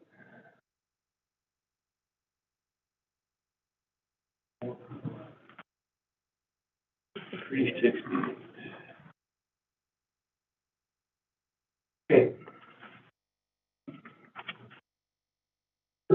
Mark and Doug, nothing further from you? Does anybody have anything for Michelle? Further? I'm about to make a motion, so. No, I would just add, I think this is a very good thing to, for the district to continue to move forward. I mean, we know we need an infrastructure. We know that the future, coming down the pipeline, you can see what the automakers are doing today, right? Electric vehicles are coming pretty quickly. And we know when you run a transportation department with 110 buses and the numerous vehicles and O&M vehicles that we have at the district, I do think, with where we are with the SREX, where we are with the investment tax credit, and having the opportunity we have today, I think it's a really good opportunity for the district. But I would add. Yeah, I think my world, what we're doing is hitting, between the gas, natural gas buses, our regular fuel buses, and then electric. We're hedging ourselves a bit, and just as far as where things are going, and not overwhelmingly doing, we are still overwhelming buses, but we're moving away from that overall fleet dependence on it and hedging that. So that part of it, I think, works well as long as the numbers work well and the numbers appear to work well. So Just take clarification, does the 411, can I find that on that spreadsheet, or is that? No, I can't find the what spreadsheet. has changed, from the spreadsheet is, that the spreadsheet is the numbers on the original proposal. Okay. What we learned through the proposal evaluation process is that would be their proposal was to have 2 dual port level 2 chargers. That would be 4 AC chargers, the slow charger. And what we learned was it's probably a good idea to have a level 3 chargers as a safety net. I just wanted to clarify that my memo had one little error, and that is I said dual port on the level 3, and it's only 1 port. So the 341 that's on there becomes the 411. Yeah, but what also is in that differential, that $69,000 round numbers difference, is the extended warranties for all the chargers. Gotcha. To get us up to 5 years parts and labor. Okay. Right, and I think that one of the reasons that, I think, again, Marky touched on this, that we're bringing this tonight is because the charging stations charge for it, they actually issued a price increase June 1st, but because we're a preferred partner, they're giving us until July 15th to place the charging station without the increase in cost, roughly. So by getting these ordered, we avoid an 18% increase now, and so, as I mentioned, you know, we've got the installation of what we recommended in phase 1, which was the 2 level 2 chargers, and we just added the actual charging station for the level 3. So next month, when we come back with any evaluation on the solar for consideration, we would also give you the cost of the installation of that charger. But again, this is just to get the order placed, so we're putting any pricing. Good, thank you. Yep.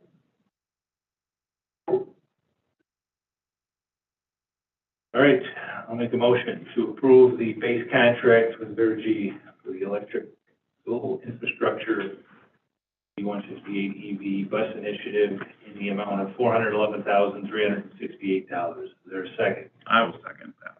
Second from Mr. Troy. Can we have roll call, please? Mr. Troy? Yes. Mrs. Melendy? Mr. Gentry? Yes. Mr. Quagliano? Yes. Mrs. Maiorino? Yes. Mr. Garrett? Yes. Mr. Kirby? Motion passes.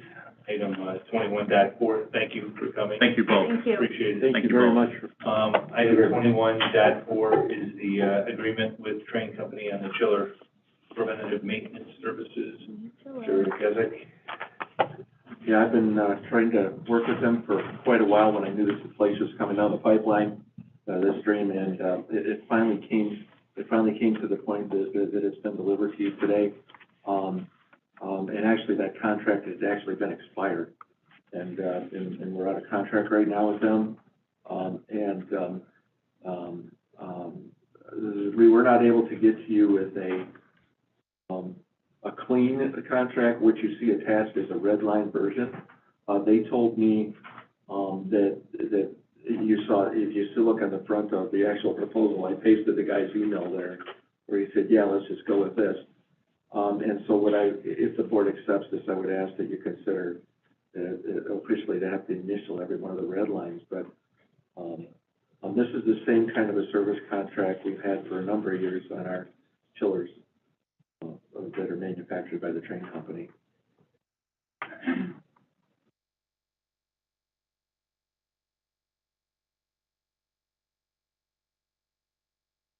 Questions? Troy, you good? I am very good with this. Very good with that? Okay. All right. If there are no questions, further discussion, I'll make a motion to approve the chiller preventive maintenance service agreement with Train Company. Presented, is there a second? I'll second that. Second from Mr. Troy. Can we have roll call? Mr. Garrett? Yes. Mrs. Maiorino? Yes. Mr. Quagliano? Yes. Mr. Kirby? Mr. Troy? Yes. Mr. Gentry? Yes. And Mrs. Melendy? Motion passes. Item 21.5, extension of the agreement with MDC Environmental Services for refuse and recycled materials hauling and disposal services. This is a contract that's expired very soon. We did this last year, and the NDC Environmental, as they call themselves, not NDC Environmental Disposal, had this for a number of years. But because of the condition of the economy, they were only comfortable going 1 year. So when I did call them about consideration for a renewal, because the service has been fine and their number was good when we did it, I was a little nervous with all the inflation and the fuel cost escalation if they were going to be able to do this. And they told me that, the price change in the year bid before did provide them a little bit of a cushion, and they were okay with, being able, they would like to keep the contract, so they were willing to limit their increase to 5%, which was, one of the part of the language that I did put in the memo here for you, that the language right out of the contract on what the limits are and what the increase could be, so I think it's a pretty good deal. But it's, again, for only 1 year because of the economy and the uncertainty. Okay. Yeah, it's not, I mean, it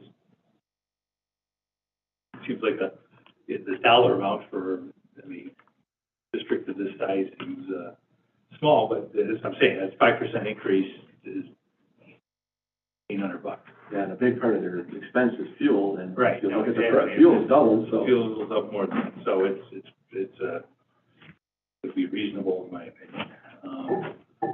So, any questions concerning this? Okay. Make a motion to approve the extension of the agreement with MDC Environmental Services for refuse and recycled materials hauling and disposal services as presented in the agenda. Second? Second. Mr. Troy, can we have roll call? Mr. Craddock? Mr. Garrett? Yes. Mr. Gentry? Yes. Mrs. Melendi? Mr. Quagliano? Yes. Mrs. Mayorino? Yes. Mr. Troy? Yes. Motion passes. In 21-6, we have the lease for instructional space for Hunley High School program. Mr. Schlichter.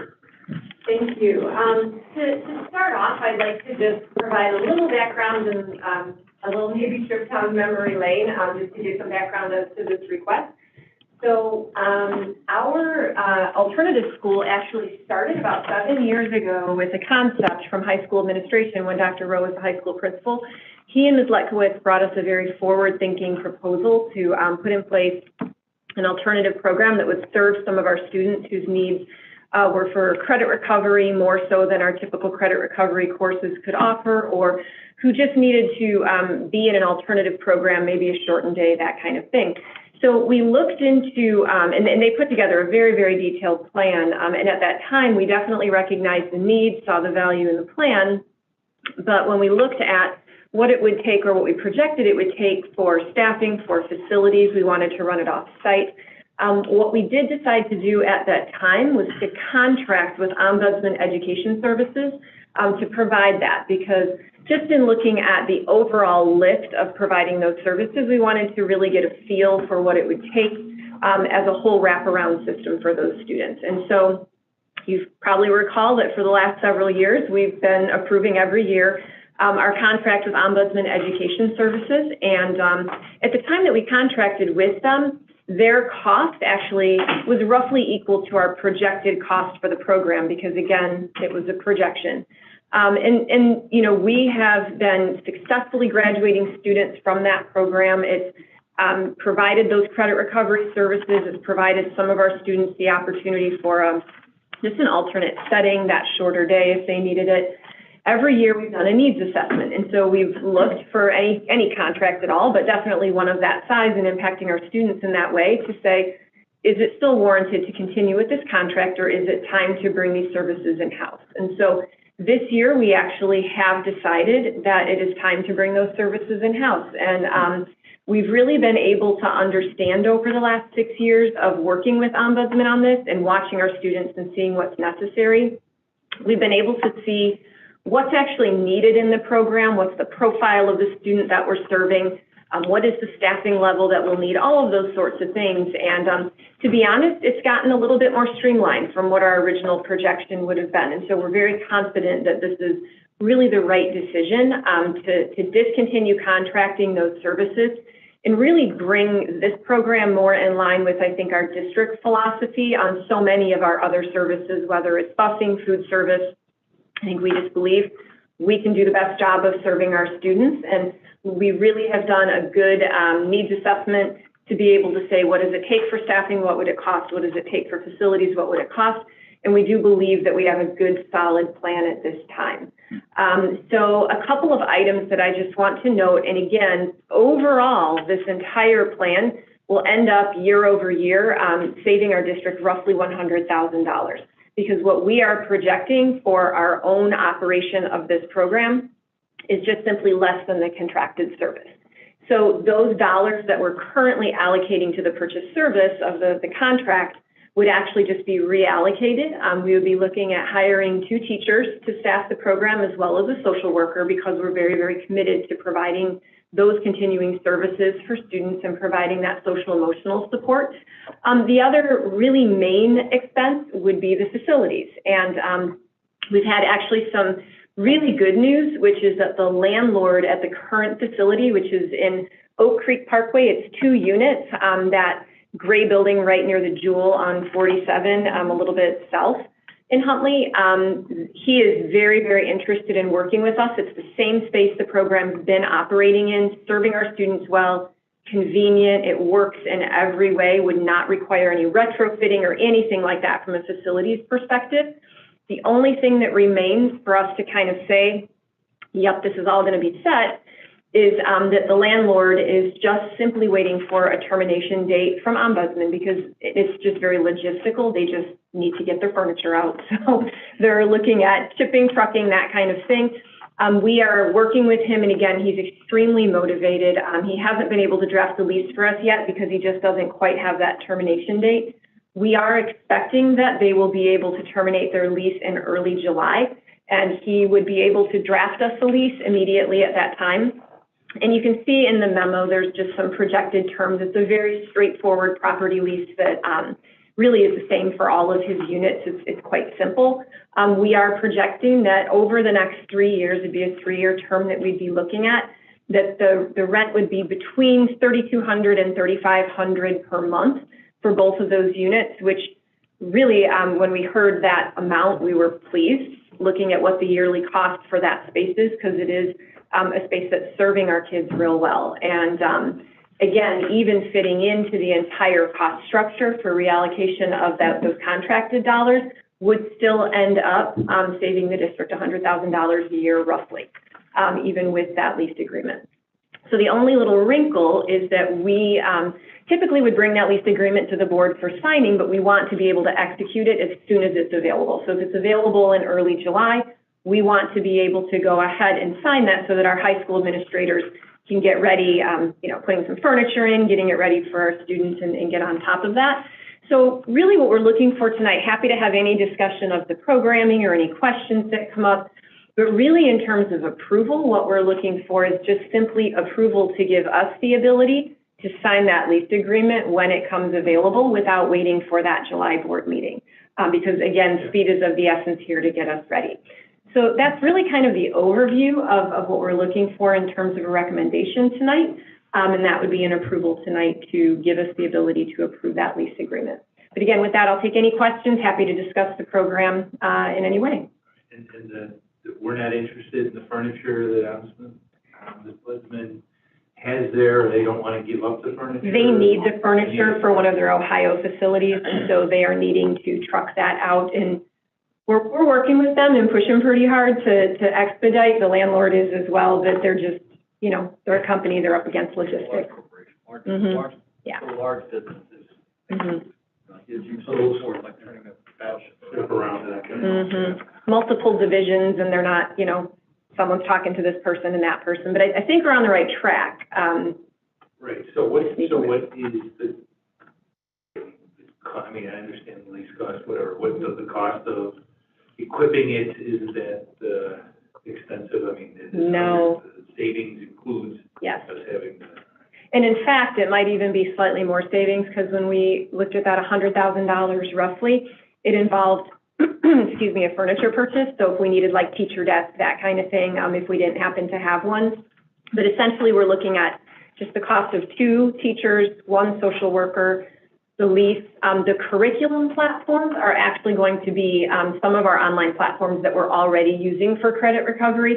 We may have to augment those just a little bit with some maybe elective courses and things like that, but that will not be a substantial expense for the number of licenses that we would be getting. And I also just want to mention in terms of, so on the financial side and the logistics side, we think this makes a lot of sense. Obviously, from where I stand, we've been evaluating it on the learning side. I actually think that this would be a very exciting opportunity to further personalize for some of our students that need it the most. So when we look at how we at Huntley High School and in Huntley District 158 provide maximum flexibility for our students, we look at our personalized pathways. That's really been a guiding light for us. And by bringing this in-house and taking this step, it gives our high school administration, our high school teachers, the ability to personalize without working through a corporation that has kind of their own parameters and their own criteria. Yeah, that's what I was gonna ask you. Will we have been constrained in that existing model? We were, and thank you for asking that question. And again, no fault to Ombudsman, but they're operating nationwide and they have a lot of rules. They have a gigantic handbook, and just as an example, some things that that we might do with allowing students to show competency for certain skills and move forward, like in our competency-based concept, they just simply had rules against that. And our high school administrators, in particular, Ms. Letkowitz, she has done an absolutely phenomenal job over the last 6 years in really pushing them and working with them. And they've moved a little bit as well, but it's a little bit outside their comfort zone and their service model. And so that kind of lent in a little bit to us just in that needs assessment, saying we just think it's time to take this on ourselves and put that flexibility in. Do we already know whom we would use to staff it, or do we have to go out and watch? The high school is going to be posting the positions, and so that's going to be of greatest urgency to get the right folks in there. And I'm not saying there might not be an internal staff member interested. You know, I think certainly we'd encourage them to maybe tap on some shoulders of the right folks, but It creates a negative domino. When we hire someone in for the program, we still have to hire somebody else, right? yeah, so they would be hiring from outside for those in general. It's still. An internal person, as you said, is certainly welcome to apply. We can do it. We can do it. We'll figure it out. Okay. And I think the bottom line is our Ombudsman's prescriptive national structure for what a typical alternative school may be, we aren't really fitting their norm. And that's where some of the prescriptive nature of what they're doing, they're serving students well, but the flexibility, I mean, you know, we value the flexibility in our learning. They've been a good partner for us.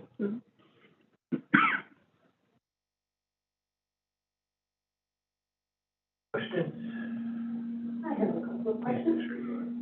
So, the Ombudsman program as it stands was limited in the number of students. And when I kind of peeked back at last year's contract, and I think they maxed out at 35. And then they limited the number of students with IEPs and 504s that could make up that student population.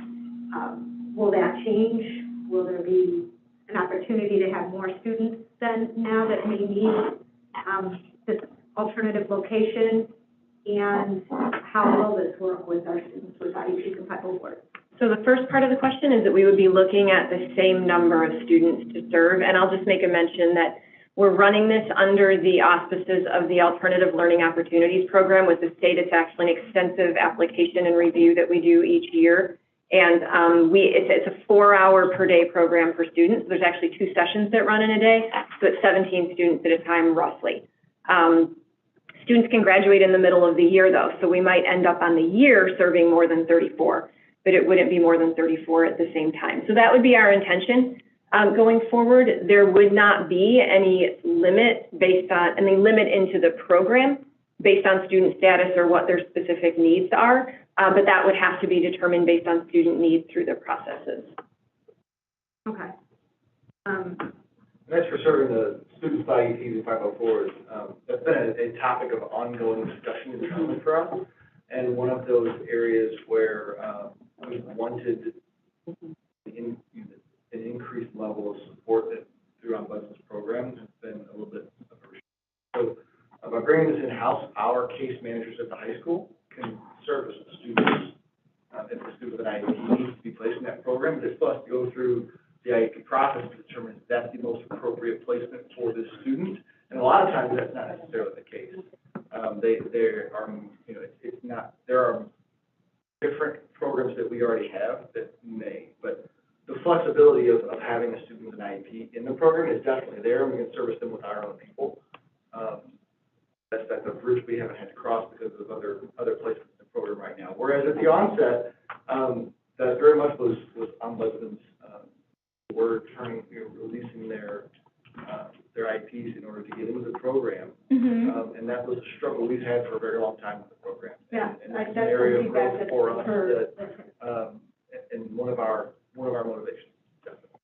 Okay. And Dr. Zare, you don't see any, problems with higher, we talk about social worker shortage. We think we're gonna be able to get somebody in there? Yeah, I think we'll be okay. The social work position will be the most challenging though. So they're working on that job vacancy posting right now, so we want folks that are applying to be very aware that it's obviously an off-site program, not part of the high school. So, anytime you put a new job out there like that, it could draw from a different pool. So that's why there's kind of an urgency here to get these positions up and going to see what's out there. But it is competitive in the social work market right now, that's for sure. But this is a unique opportunity too, so it could definitely attract the right candidate. And I think my last question is, does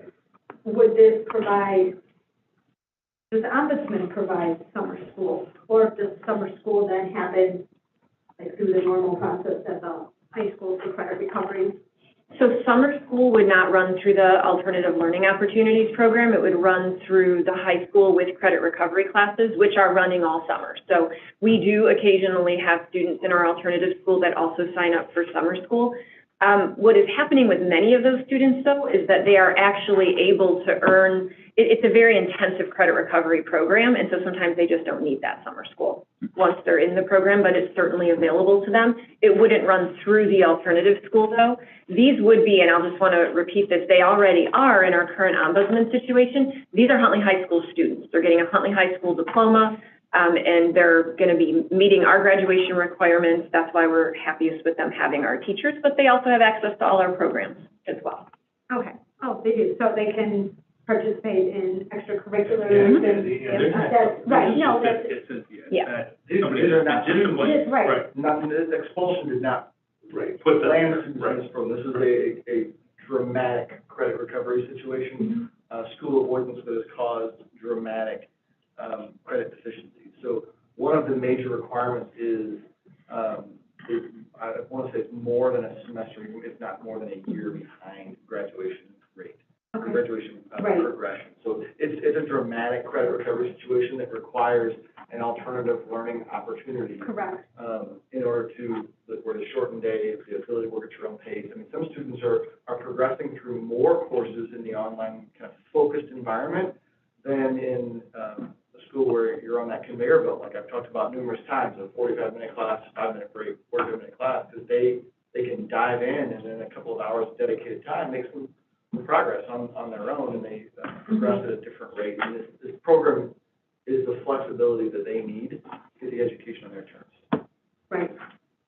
And some of our students too in the program have found themselves there due to extenuating life events, the need to work, help support families, things like that. So sometimes the shorter day is also very instrumental, but through state regulations, an alternative learning opportunities program cannot accept students or serve students unless they are severely credit deficient. So that is one of the criteria. But many of our kids are also benefiting because of these other situations that they have as their need. Mm-hmm.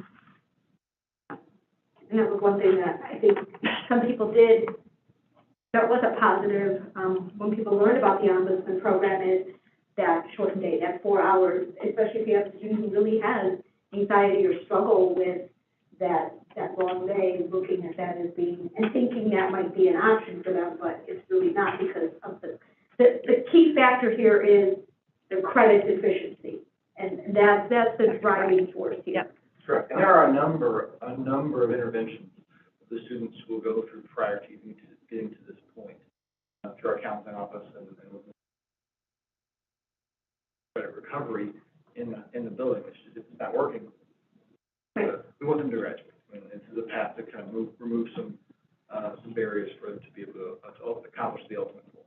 And if they catch up, they can phase back into high school. Is that correct? If they so choose, then they absolutely can. Okay. Absolutely can. Okay. I'm good. Thank you. So, are there, the needs of the kids that have any that we're not getting into this program, or call it a wait list for lack of a better term, to get into that? Do we need more capacity to be doing more of this?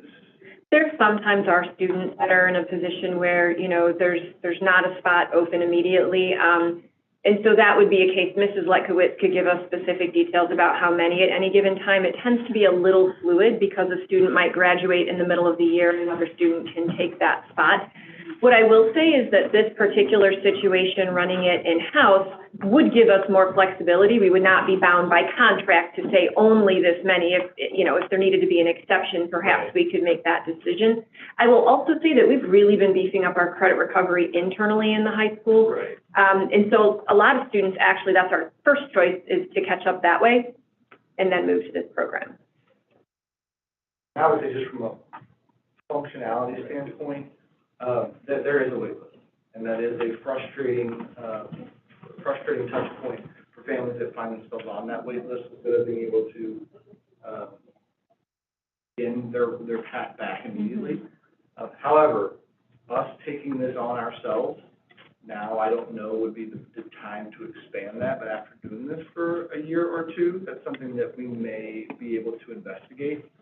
I don't want to bite off more than we can. No, right, I agree. Mm-hmm. I didn't have a sense of what the demand. There is a wait list. Mm-hmm. At any given time. And sometimes it goes away. Usually, we have a handful of students that'll graduate and it fills up immediately, but when you're in that spot, and it's a high anxiety spot if you're a parent trying to help your child, and if you're on that wait list, it can be frustrating because you've tried everything already. So, but unfortunately, us taking this on, I'm not comfortable with what our current structure is until I see it working. I have all the confidence in the world in Mrs. Letkowitz, but there are other responsibilities too that we won't be stretch ourselves too thin. And we won't service kids, which just can't happen. Appreciate that. Great. Any further questions for Dr. Slipter on this? All right. Then I will make a motion to approve administration's request for the ability to enter into a lease agreement with Oak Creek Parkway as soon as they are in agreement with them. Stated amounts that are in the agenda. Second, Mr. Garrett. Roll call. Mrs. Maiorino. Yes. Mr. Craddy. Mr. Troy. Yes. Mrs. Melendez. Mr. Garrett. Yes. Mr. Quagliano. Yes. Mr. Gentry. Yes. Motion passes. 21.7 contract, partnering for prevention.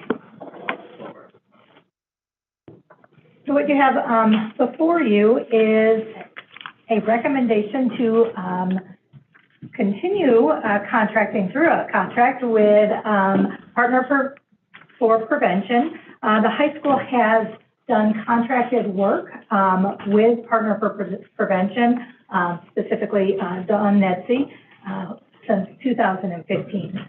Dawn is a certified alcohol and drug counselor with about 24 years of experience in addressing substance abuse prevention and treatment issues. So part of the contracted work that the school district, primarily it started with the high school, but we are able to service middle school students as well with Partnering for Prevention, is to provide substance abuse counseling, assessment, intervention, and referrals, both for students and families. And as you know, this is definitely something that we are committed to continuing to provide additional supports and referrals, maybe it's outside of the school, and providing just that whole overall wraparound service for our kids and our families, and would love to be able to continue this partnership with Partnering for Prevention. This contract, moving forward, does increase the hours that Dawn would be working with the school district as we see that there are more needs. This contract looks at a proposal of 1,015 hours And that kind of breaks down. Some of that is done in the setting of the school. Others is done outside that setting. Part of that is really what does the student and the family want, as well as what they're working through and working on. And so that treatment, if you will, it starts with a referral. That referral can either be something that is required to be looked into for a student maybe who has been caught with an illegal substance or alcohol that is in the school. They're under the influence or possession of that. So then that would be referred as part of kind of that behavior process. The second component could be referred by the student services.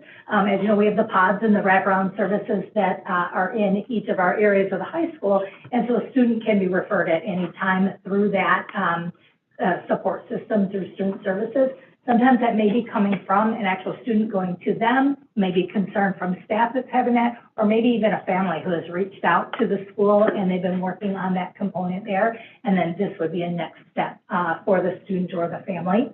From there, Dawn works with that family and the student to do an in-depth intake, if you will, to look at what are the needs and make recommendations that are individualized for that student, and then also give support to the families. If it is something that is a little bit more intense, where there is a higher level of need, Dawn would work with that family then to look for services outside of her scope. Maybe there is something else with the social emotional status of the student at that time, and again, would also then refer for that additional level of support for the student and the family there. Again, we said the student can elect to have that treatment and those services right on site at the high school or the middle schools, or can go to the Partner for Prevention kind of office off-site component of that. Another component of this agreement is that once a month, Dawn will continue to work with the high school student services team, if you will, those pods, to talk about potential students who might be referred or looking for that, or also kind of giving the update on that monthly basis, how it is going with students that are on her caseload, if you will. And then another component that is baked into here is the cost of the drug testing that is going on for any students that are working with her. There's another layer that there can be additional testing for that student, or also for the family as well, which would be at the cost of the family. So that's kind of broken down and outlined as well inside the agreement here. So we did say that this current agreement kind of ups the number of hours. We would love to be able to eventually have our own full-time person here, but this does give it's roughly 25 hours during the school year going on per week while school is in session, and then 20 hours when that is outside. That could be winter breaks, spring break, or the summertime as well. So hours would be billed at $75 per hour. The cost for the year at that number of hours and that rate would be $76,125, and that is billed on a monthly basis. That is kind of addressed and looked at the cost of that through a number of our grants. So that is within our budget to be able to go there. And as you know, that cost for that really the benefits for our students and our families definitely is outweighed there by that. But our success and the supports that we've seen at both the middle school and high school level really show that this is something, it is a need, but it is something that is absolutely working for our kids and does offer them things before it could roll into a larger drug or alcohol problem for our students. Any questions that you have? No, go ahead, I've No, got a no, you do it. okay. Paul, do you want to? Nope. Because I've got. Nope, go right ahead. All right.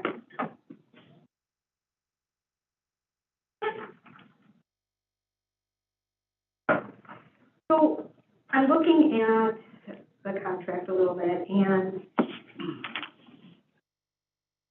what, is any of this going to impact cost to parents? So there's some things in this contract here about additional services It could be held outside of school, maybe telehealth. Is that covered as part of the contract? So with a student, well, first, none of this can be forced, right? You know, it's highly recommended, and we do have some students that maybe aren't ready to do that when they're referred the first time, but maybe if there is an additional incident that happens, they may go ahead and be more open to receiving the services here. Once that initial intake is done, a program is kind of developed for that individual student and that family. That can be, again, either in-house or done off-site. We do cover that. That's part of this, part of the program and our agreement. There are additional things that outside of that recommended program, if there is additional supports or continued supports that that family would want to have, that would be an additional cost to the family. So that is nothing. Dr. O, can you think, I mean, majority of what our students are going through at your time when you were there was covered as part of our program? Yes, I can't think of a situation where a parent incurred additional costs that wasn't totally voluntary on their part. Okay. We view this as an opportunity for a family, if it's, you know, oftentimes the first time that they acknowledge that a student may have a substance abuse. And then it's really a way to dip their toe into that support in an environment in which, you know, the school is safe, it's trusted, the student is with a professional with us during their school day. And we've seen some extremely positive results for students that have worked with Ms. Nesby. So I can't recall a single instance where a parent had to incur additional costs that they didn't seek on their own. Okay. Who determines how many hours needed? Like, where does that number come from to say, okay, 25 hours is sufficient? Well, as a professional counselor, so she'll do an initial intake and build, like, it's this long, to build that program. So based on the answers that the student and the family might give in that initial intake and how prevalent use is, I think she'll make that determination with the student and their family. No, Initially, they're like the initial program may be, you know, we're going to meet touch base for an hour each week and just discuss progress. But I think it's definitely very personalized based on the student need and how deep they are. but what I was talking about was, how do we know that 25 hours a week is enough for our high school? Oh, it's 100% not. It's absolutely Right, not. okay. Our long-term goal would be to have our own employee and use the dollars that we're allocated towards Ms. Nesby to do that. Where we've gotten to the point where you're actually seeing a contract here, this has been an a la carte services that we've been using out of, you know, funds at the high school for just contracted services that you know we have in our budget of reaching out to things we saw a need for years. Get to the point where she is initially, this is basically saying we are contracting her as almost a full-time employee dedicated to preserve her time with us and with our kids. This is the most hours we've offered, but the need has been there for quite some time, and we have maximized our budget to push this as far as we could up until this point. Okay. And it's becoming a little more formal. Okay. We have Our in the long-term goal is past, definitely our own employee. And Hopefully that occurs yeah. next year. and I believe, I can't remember which year it was, but I know that there was a few times that the high school, as we got to a certain point in the year, and maybe hours based on need were there, and the high school came to us to look, can we look at increasing this even mid-year if we needed to? So I think that's something that we could look at, if there was a high need. This was kind of developed based on average of what we've been seeing and need increasing there. And as Dr. Rose said, we know that we need somebody full-time, but this was kind of where we were at with that. But we would absolutely work closely with them and then analyze those hours as we go through the school year. Okay. And to identify somebody who may be referred or have this, who does that? Where does that come from? The referral process? Yes. Yeah, so there's, two main, areas, like I said, students who have been found to be in possession, or under the influence are automatically referred. And so that would, and as I said, there are times in that where maybe the student or the family are not ready for that component, or maybe they'd like to get outside support first. And the second is referral by the student services staff. So that team, they can be referred at any time. So that's partially why we're seeing that those hours being increased, because the student services teams and those pod areas are seeing a need for that. That could be as the team are talking about, situations that might be going on with Jessica, concerns that they may be having. Maybe it's a parent who's reached out to a counselor or the social worker at the high school to share some things, and it could be referred, through that as that pod team takes a look at what can we do at the school and where do we need that additional support from someone like Dawn. Okay. Does anybody else have questions that I can continue to go through? I don't want to I'm good. wait from anybody. I'm sorry. Okay. Well, there was a part in here about a student behavior contract in lieu of expulsion. And what would all be involved in that? So, back in 2015, as we looked at these, and it's been continuing on, for certain drug-related offenses or alcohol-related offenses, again, we want to look at how do we change the behavior of the student, how do we give them those supports first, rather than just jumping right to an expulsion punitive type component there. And so that's really kind of the purpose of Partner for Prevention, that we offer this. And when we talk about expulsion per se, I think some of those situations, as you know, might be very different than a first-time offense with something. I was caught with alcohol at school. It might be hey, there will be this type of 10-day suspension recommendation, something like that. However, if I agree through a behavior contract with the family and the student that I will go through this program, that might be cut down. So there is still a discipline consequence, if you will, along with this supportive, restorative kind of piece of getting the student the help that they need from a professional. So then if they fulfill kind of the steps within this, right, it avoids the, sure, the expulsion from happening. Okay. There was another thing that I saw in here, and I can't find it right now. Yeah. Clarify for me if you can. It says, under Illinois law, students seeking services for alcohol or drug abuse as a result of their behavior or a family member are entitled to an unlimited number of services without parental consent or permission. That would be Section 8, 3. Kind of in the middle. On Section 8? Yeah, number 8A, kind of in the middle.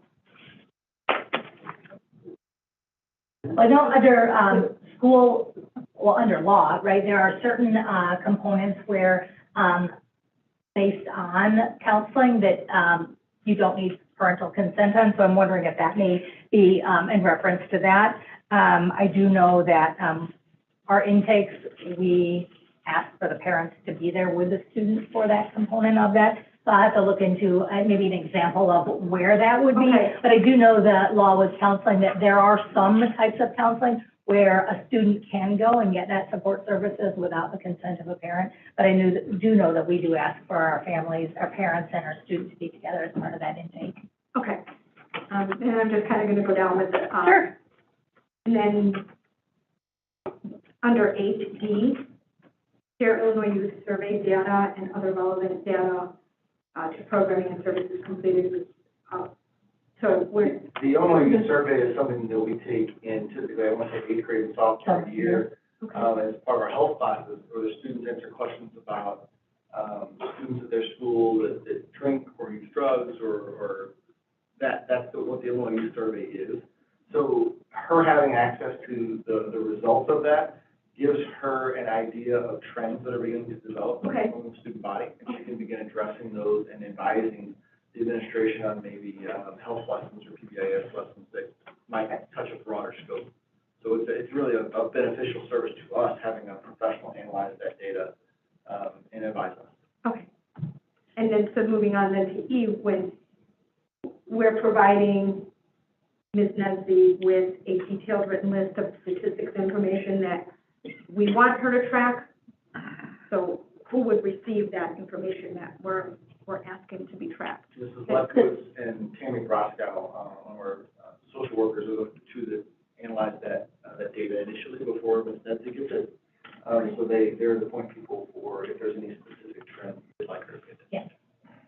So they would be the contact people for the program, like the point person, if a parent had a question about. Oftentimes it is the student counselor, but Mrs. Lefkowitz is absolutely. A lot of times it's the dean as well. The dean is, yeah, from that discipline side, yes. So it could be multiple people, Sure. with one pinpoint person. Mrs. Lefkowitz is the focal point person from my office, from our office. So from your board seat, it would go through us to her. And then, are things handled any differently with, again, our special needs type of IEP students? The sort of service is beneficial to all regardless. Yep, okay. So like I said, I have a million questions, so sorry.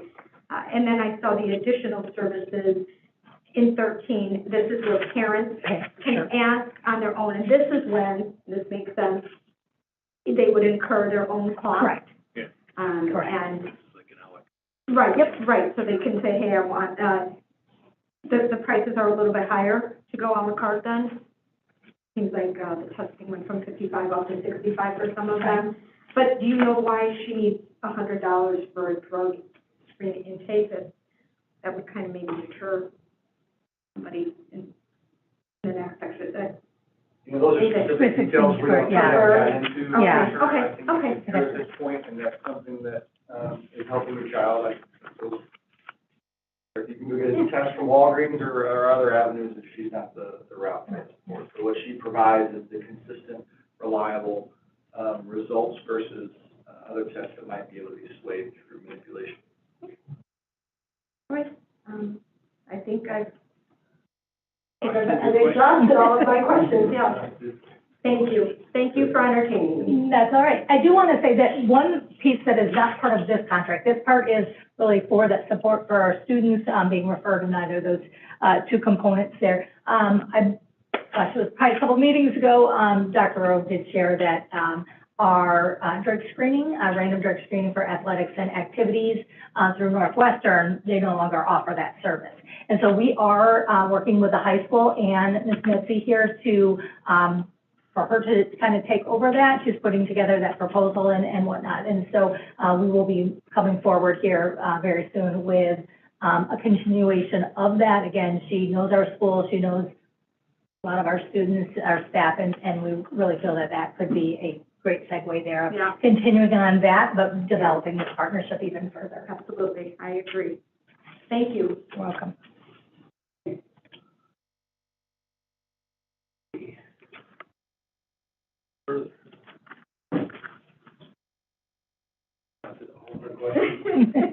Cumulatively? I've worked with Dawn for about 5 years, so I know her services and everything inside and out. It's fantastic. She's fantastic. Yeah, no, I know. Well, I should have called you. Yeah, you could have. Yeah. The administration.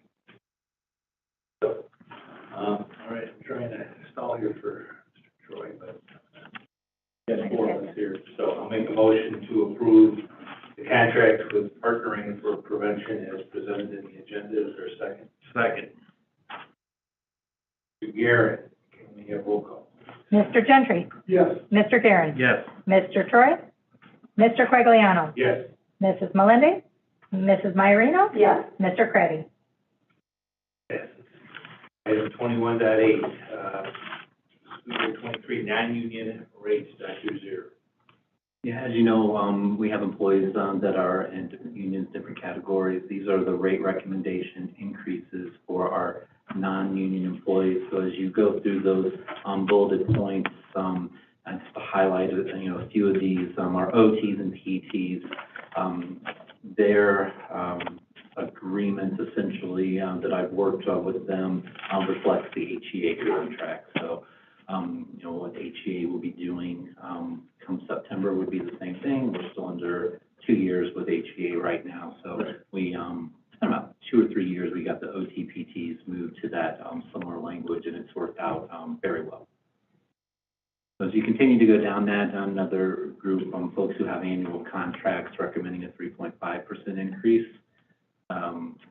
Anyone that have a multi-year contract and that's been agreed upon, the increase is reflected there.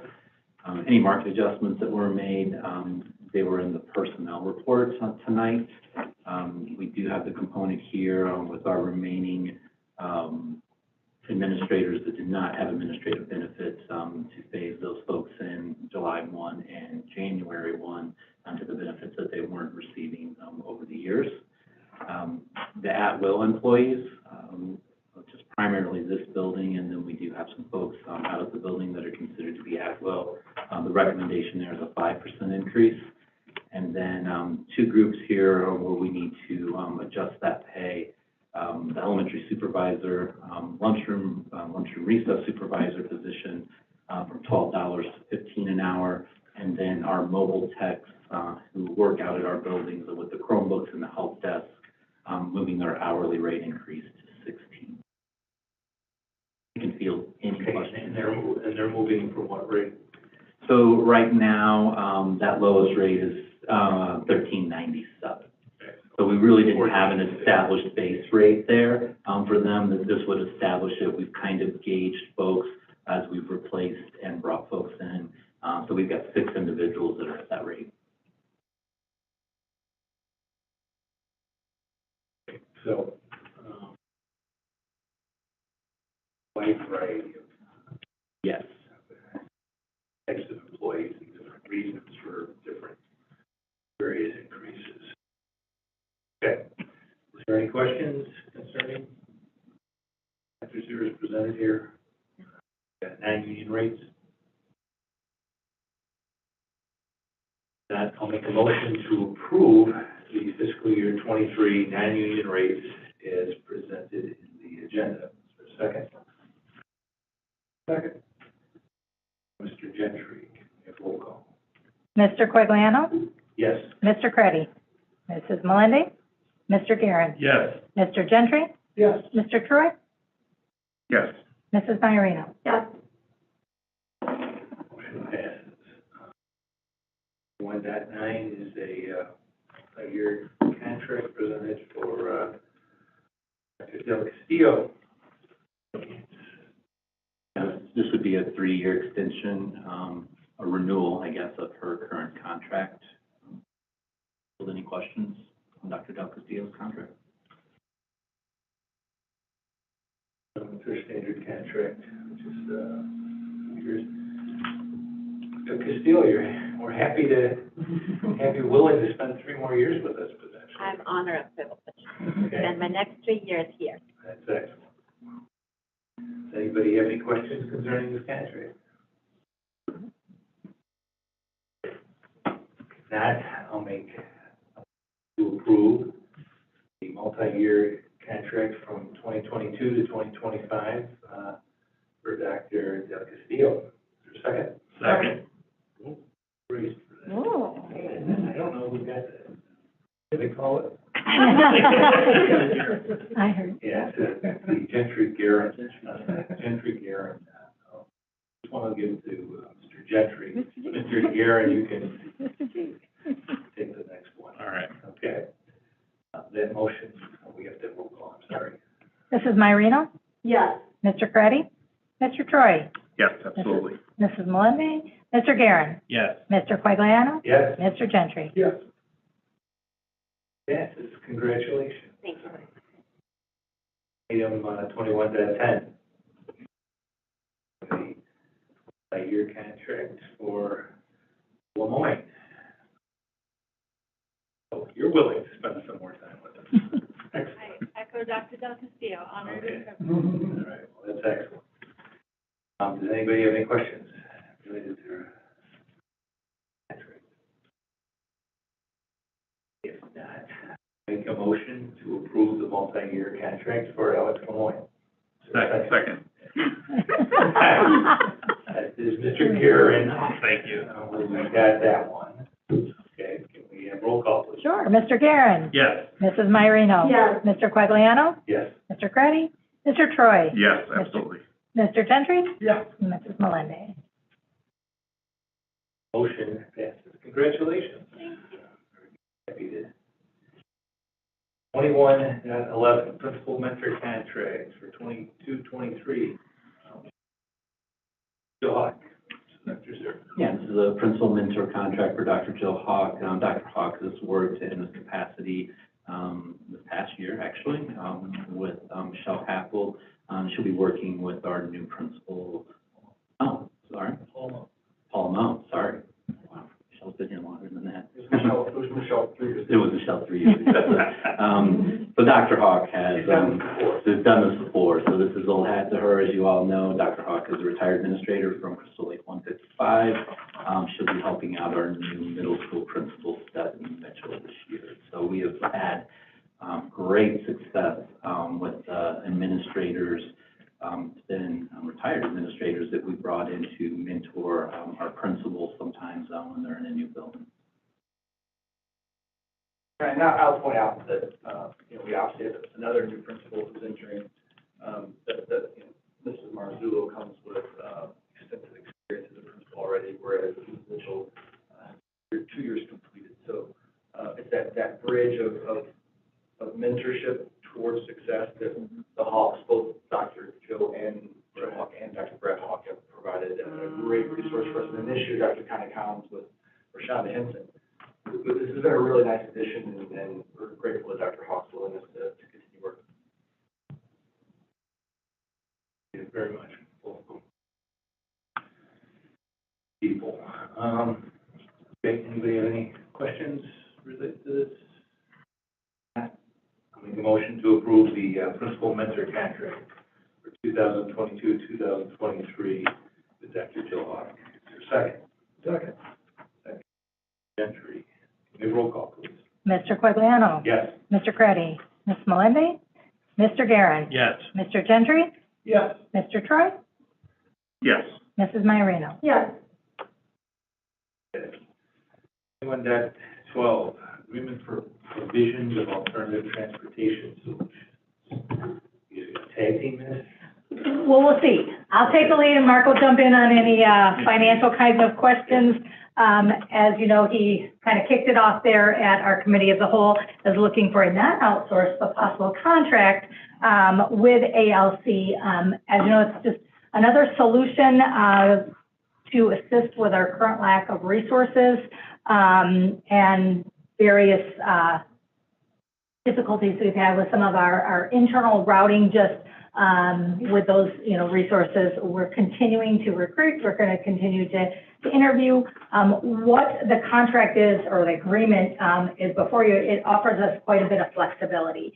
So we are looking at, currently we have 17 outreach schools for a number of our students that we do transport. Not only is that for students maybe who are in a facility or a program that's outside of District 158 schools, but it could also be for some of the students who may need to be transported based on either foster or homeless designation.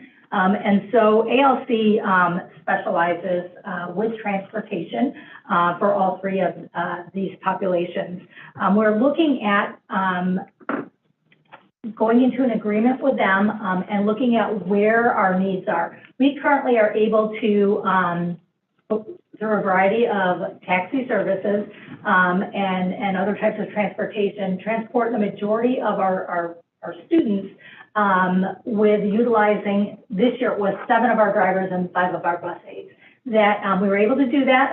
As you may know, we had to double up on some routes if there were attendance issues going on, mainly at our middle school and our high school levels, that kind of delayed students getting home and whatnot. So by looking at this, this is a little bit of a different contract because it's not saying for the school year we're looking at 7 routes for the entire school year. We're able to, maybe we look within our budgets and look within our resources and our routing. We may need to contract with them for 5 routes. We may hire people on, and that partway through the school year may go down to 3 routes, or hopefully this doesn't happen, but we need to extend if we do lose some of our resources that are going on. So we do need to give them a 30-day notice. However, if we know that we have a new student who may be looking for a placement that's outside of one of our schools here, that takes time a little bit, and they are able to work with us if we need to do that. So that timing kind of works out perfectly there.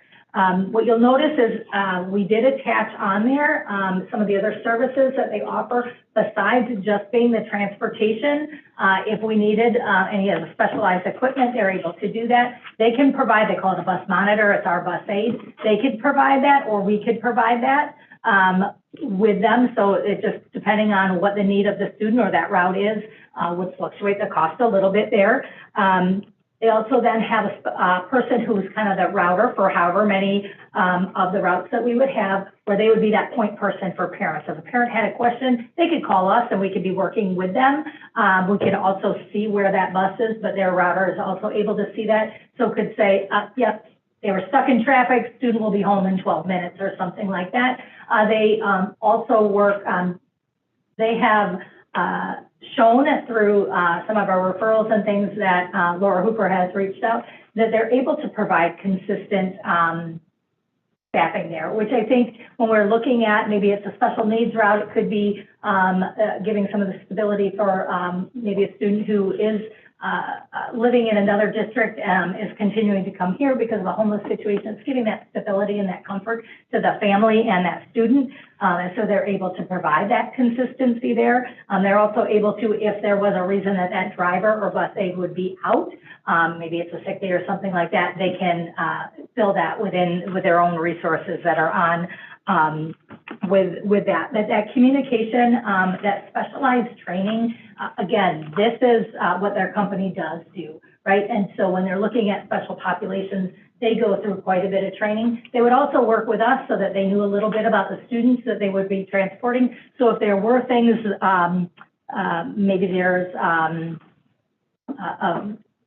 different strategies or things that we're working on with a student and a family, they'd be able to get those consistent. So we could do part of that training for the staff as well if they did need that.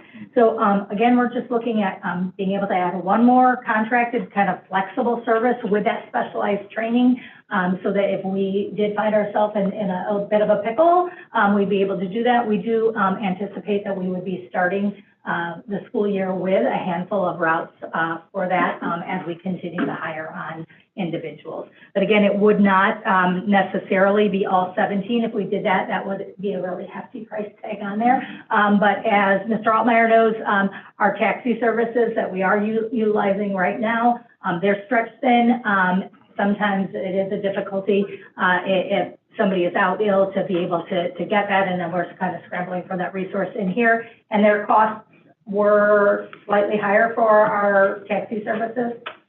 Yeah, just a little higher, and if we end up shifting a little bit away from the taxi cab contract services, you know, this last year has been a challenge, right? And if you look at the detailed financials, contracted services for the district just a few years ago in fiscal year 19, right, a normalized year was approximately a little over $100,000 a year.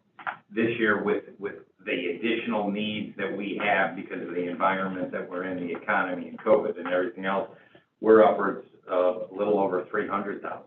So 3 times what we spent in 2019 because of the driver shortage, because of the additional needs. So we do need additional flexibility within transportation to do the things that we need to do. You know, this is a little more customized service. I would probably categorize it as a lot better than a taxi cab service. And I believe it gives the transportation department and that team what they need to so that we could still be the best we can be for our students and provide us that flexibility so that we can ultimately get back to where we were 3 and 4 years ago, once we are approaching a fully staffed driver pool. Any questions? Well, for what it's worth, I appreciate the effort on this, and I'm very excited about this. I think it's, although it's not a cheap solution, it is a much needed solution because it's diverting our drivers back in creatively solving a problem by pulling our drivers back to so all students can benefit from transportation that we provide. So I'm hopeful that we see an uptick, and then once we finalize the contract with them, we pull a lot more drivers so that we can fill our bus.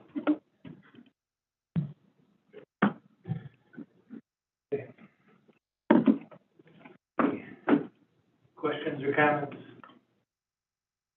I have a quick question. Sure. Students that are currently in summer school, that have, taxi service, if they're going to, if they've been outplaced, will they get a change in driver then?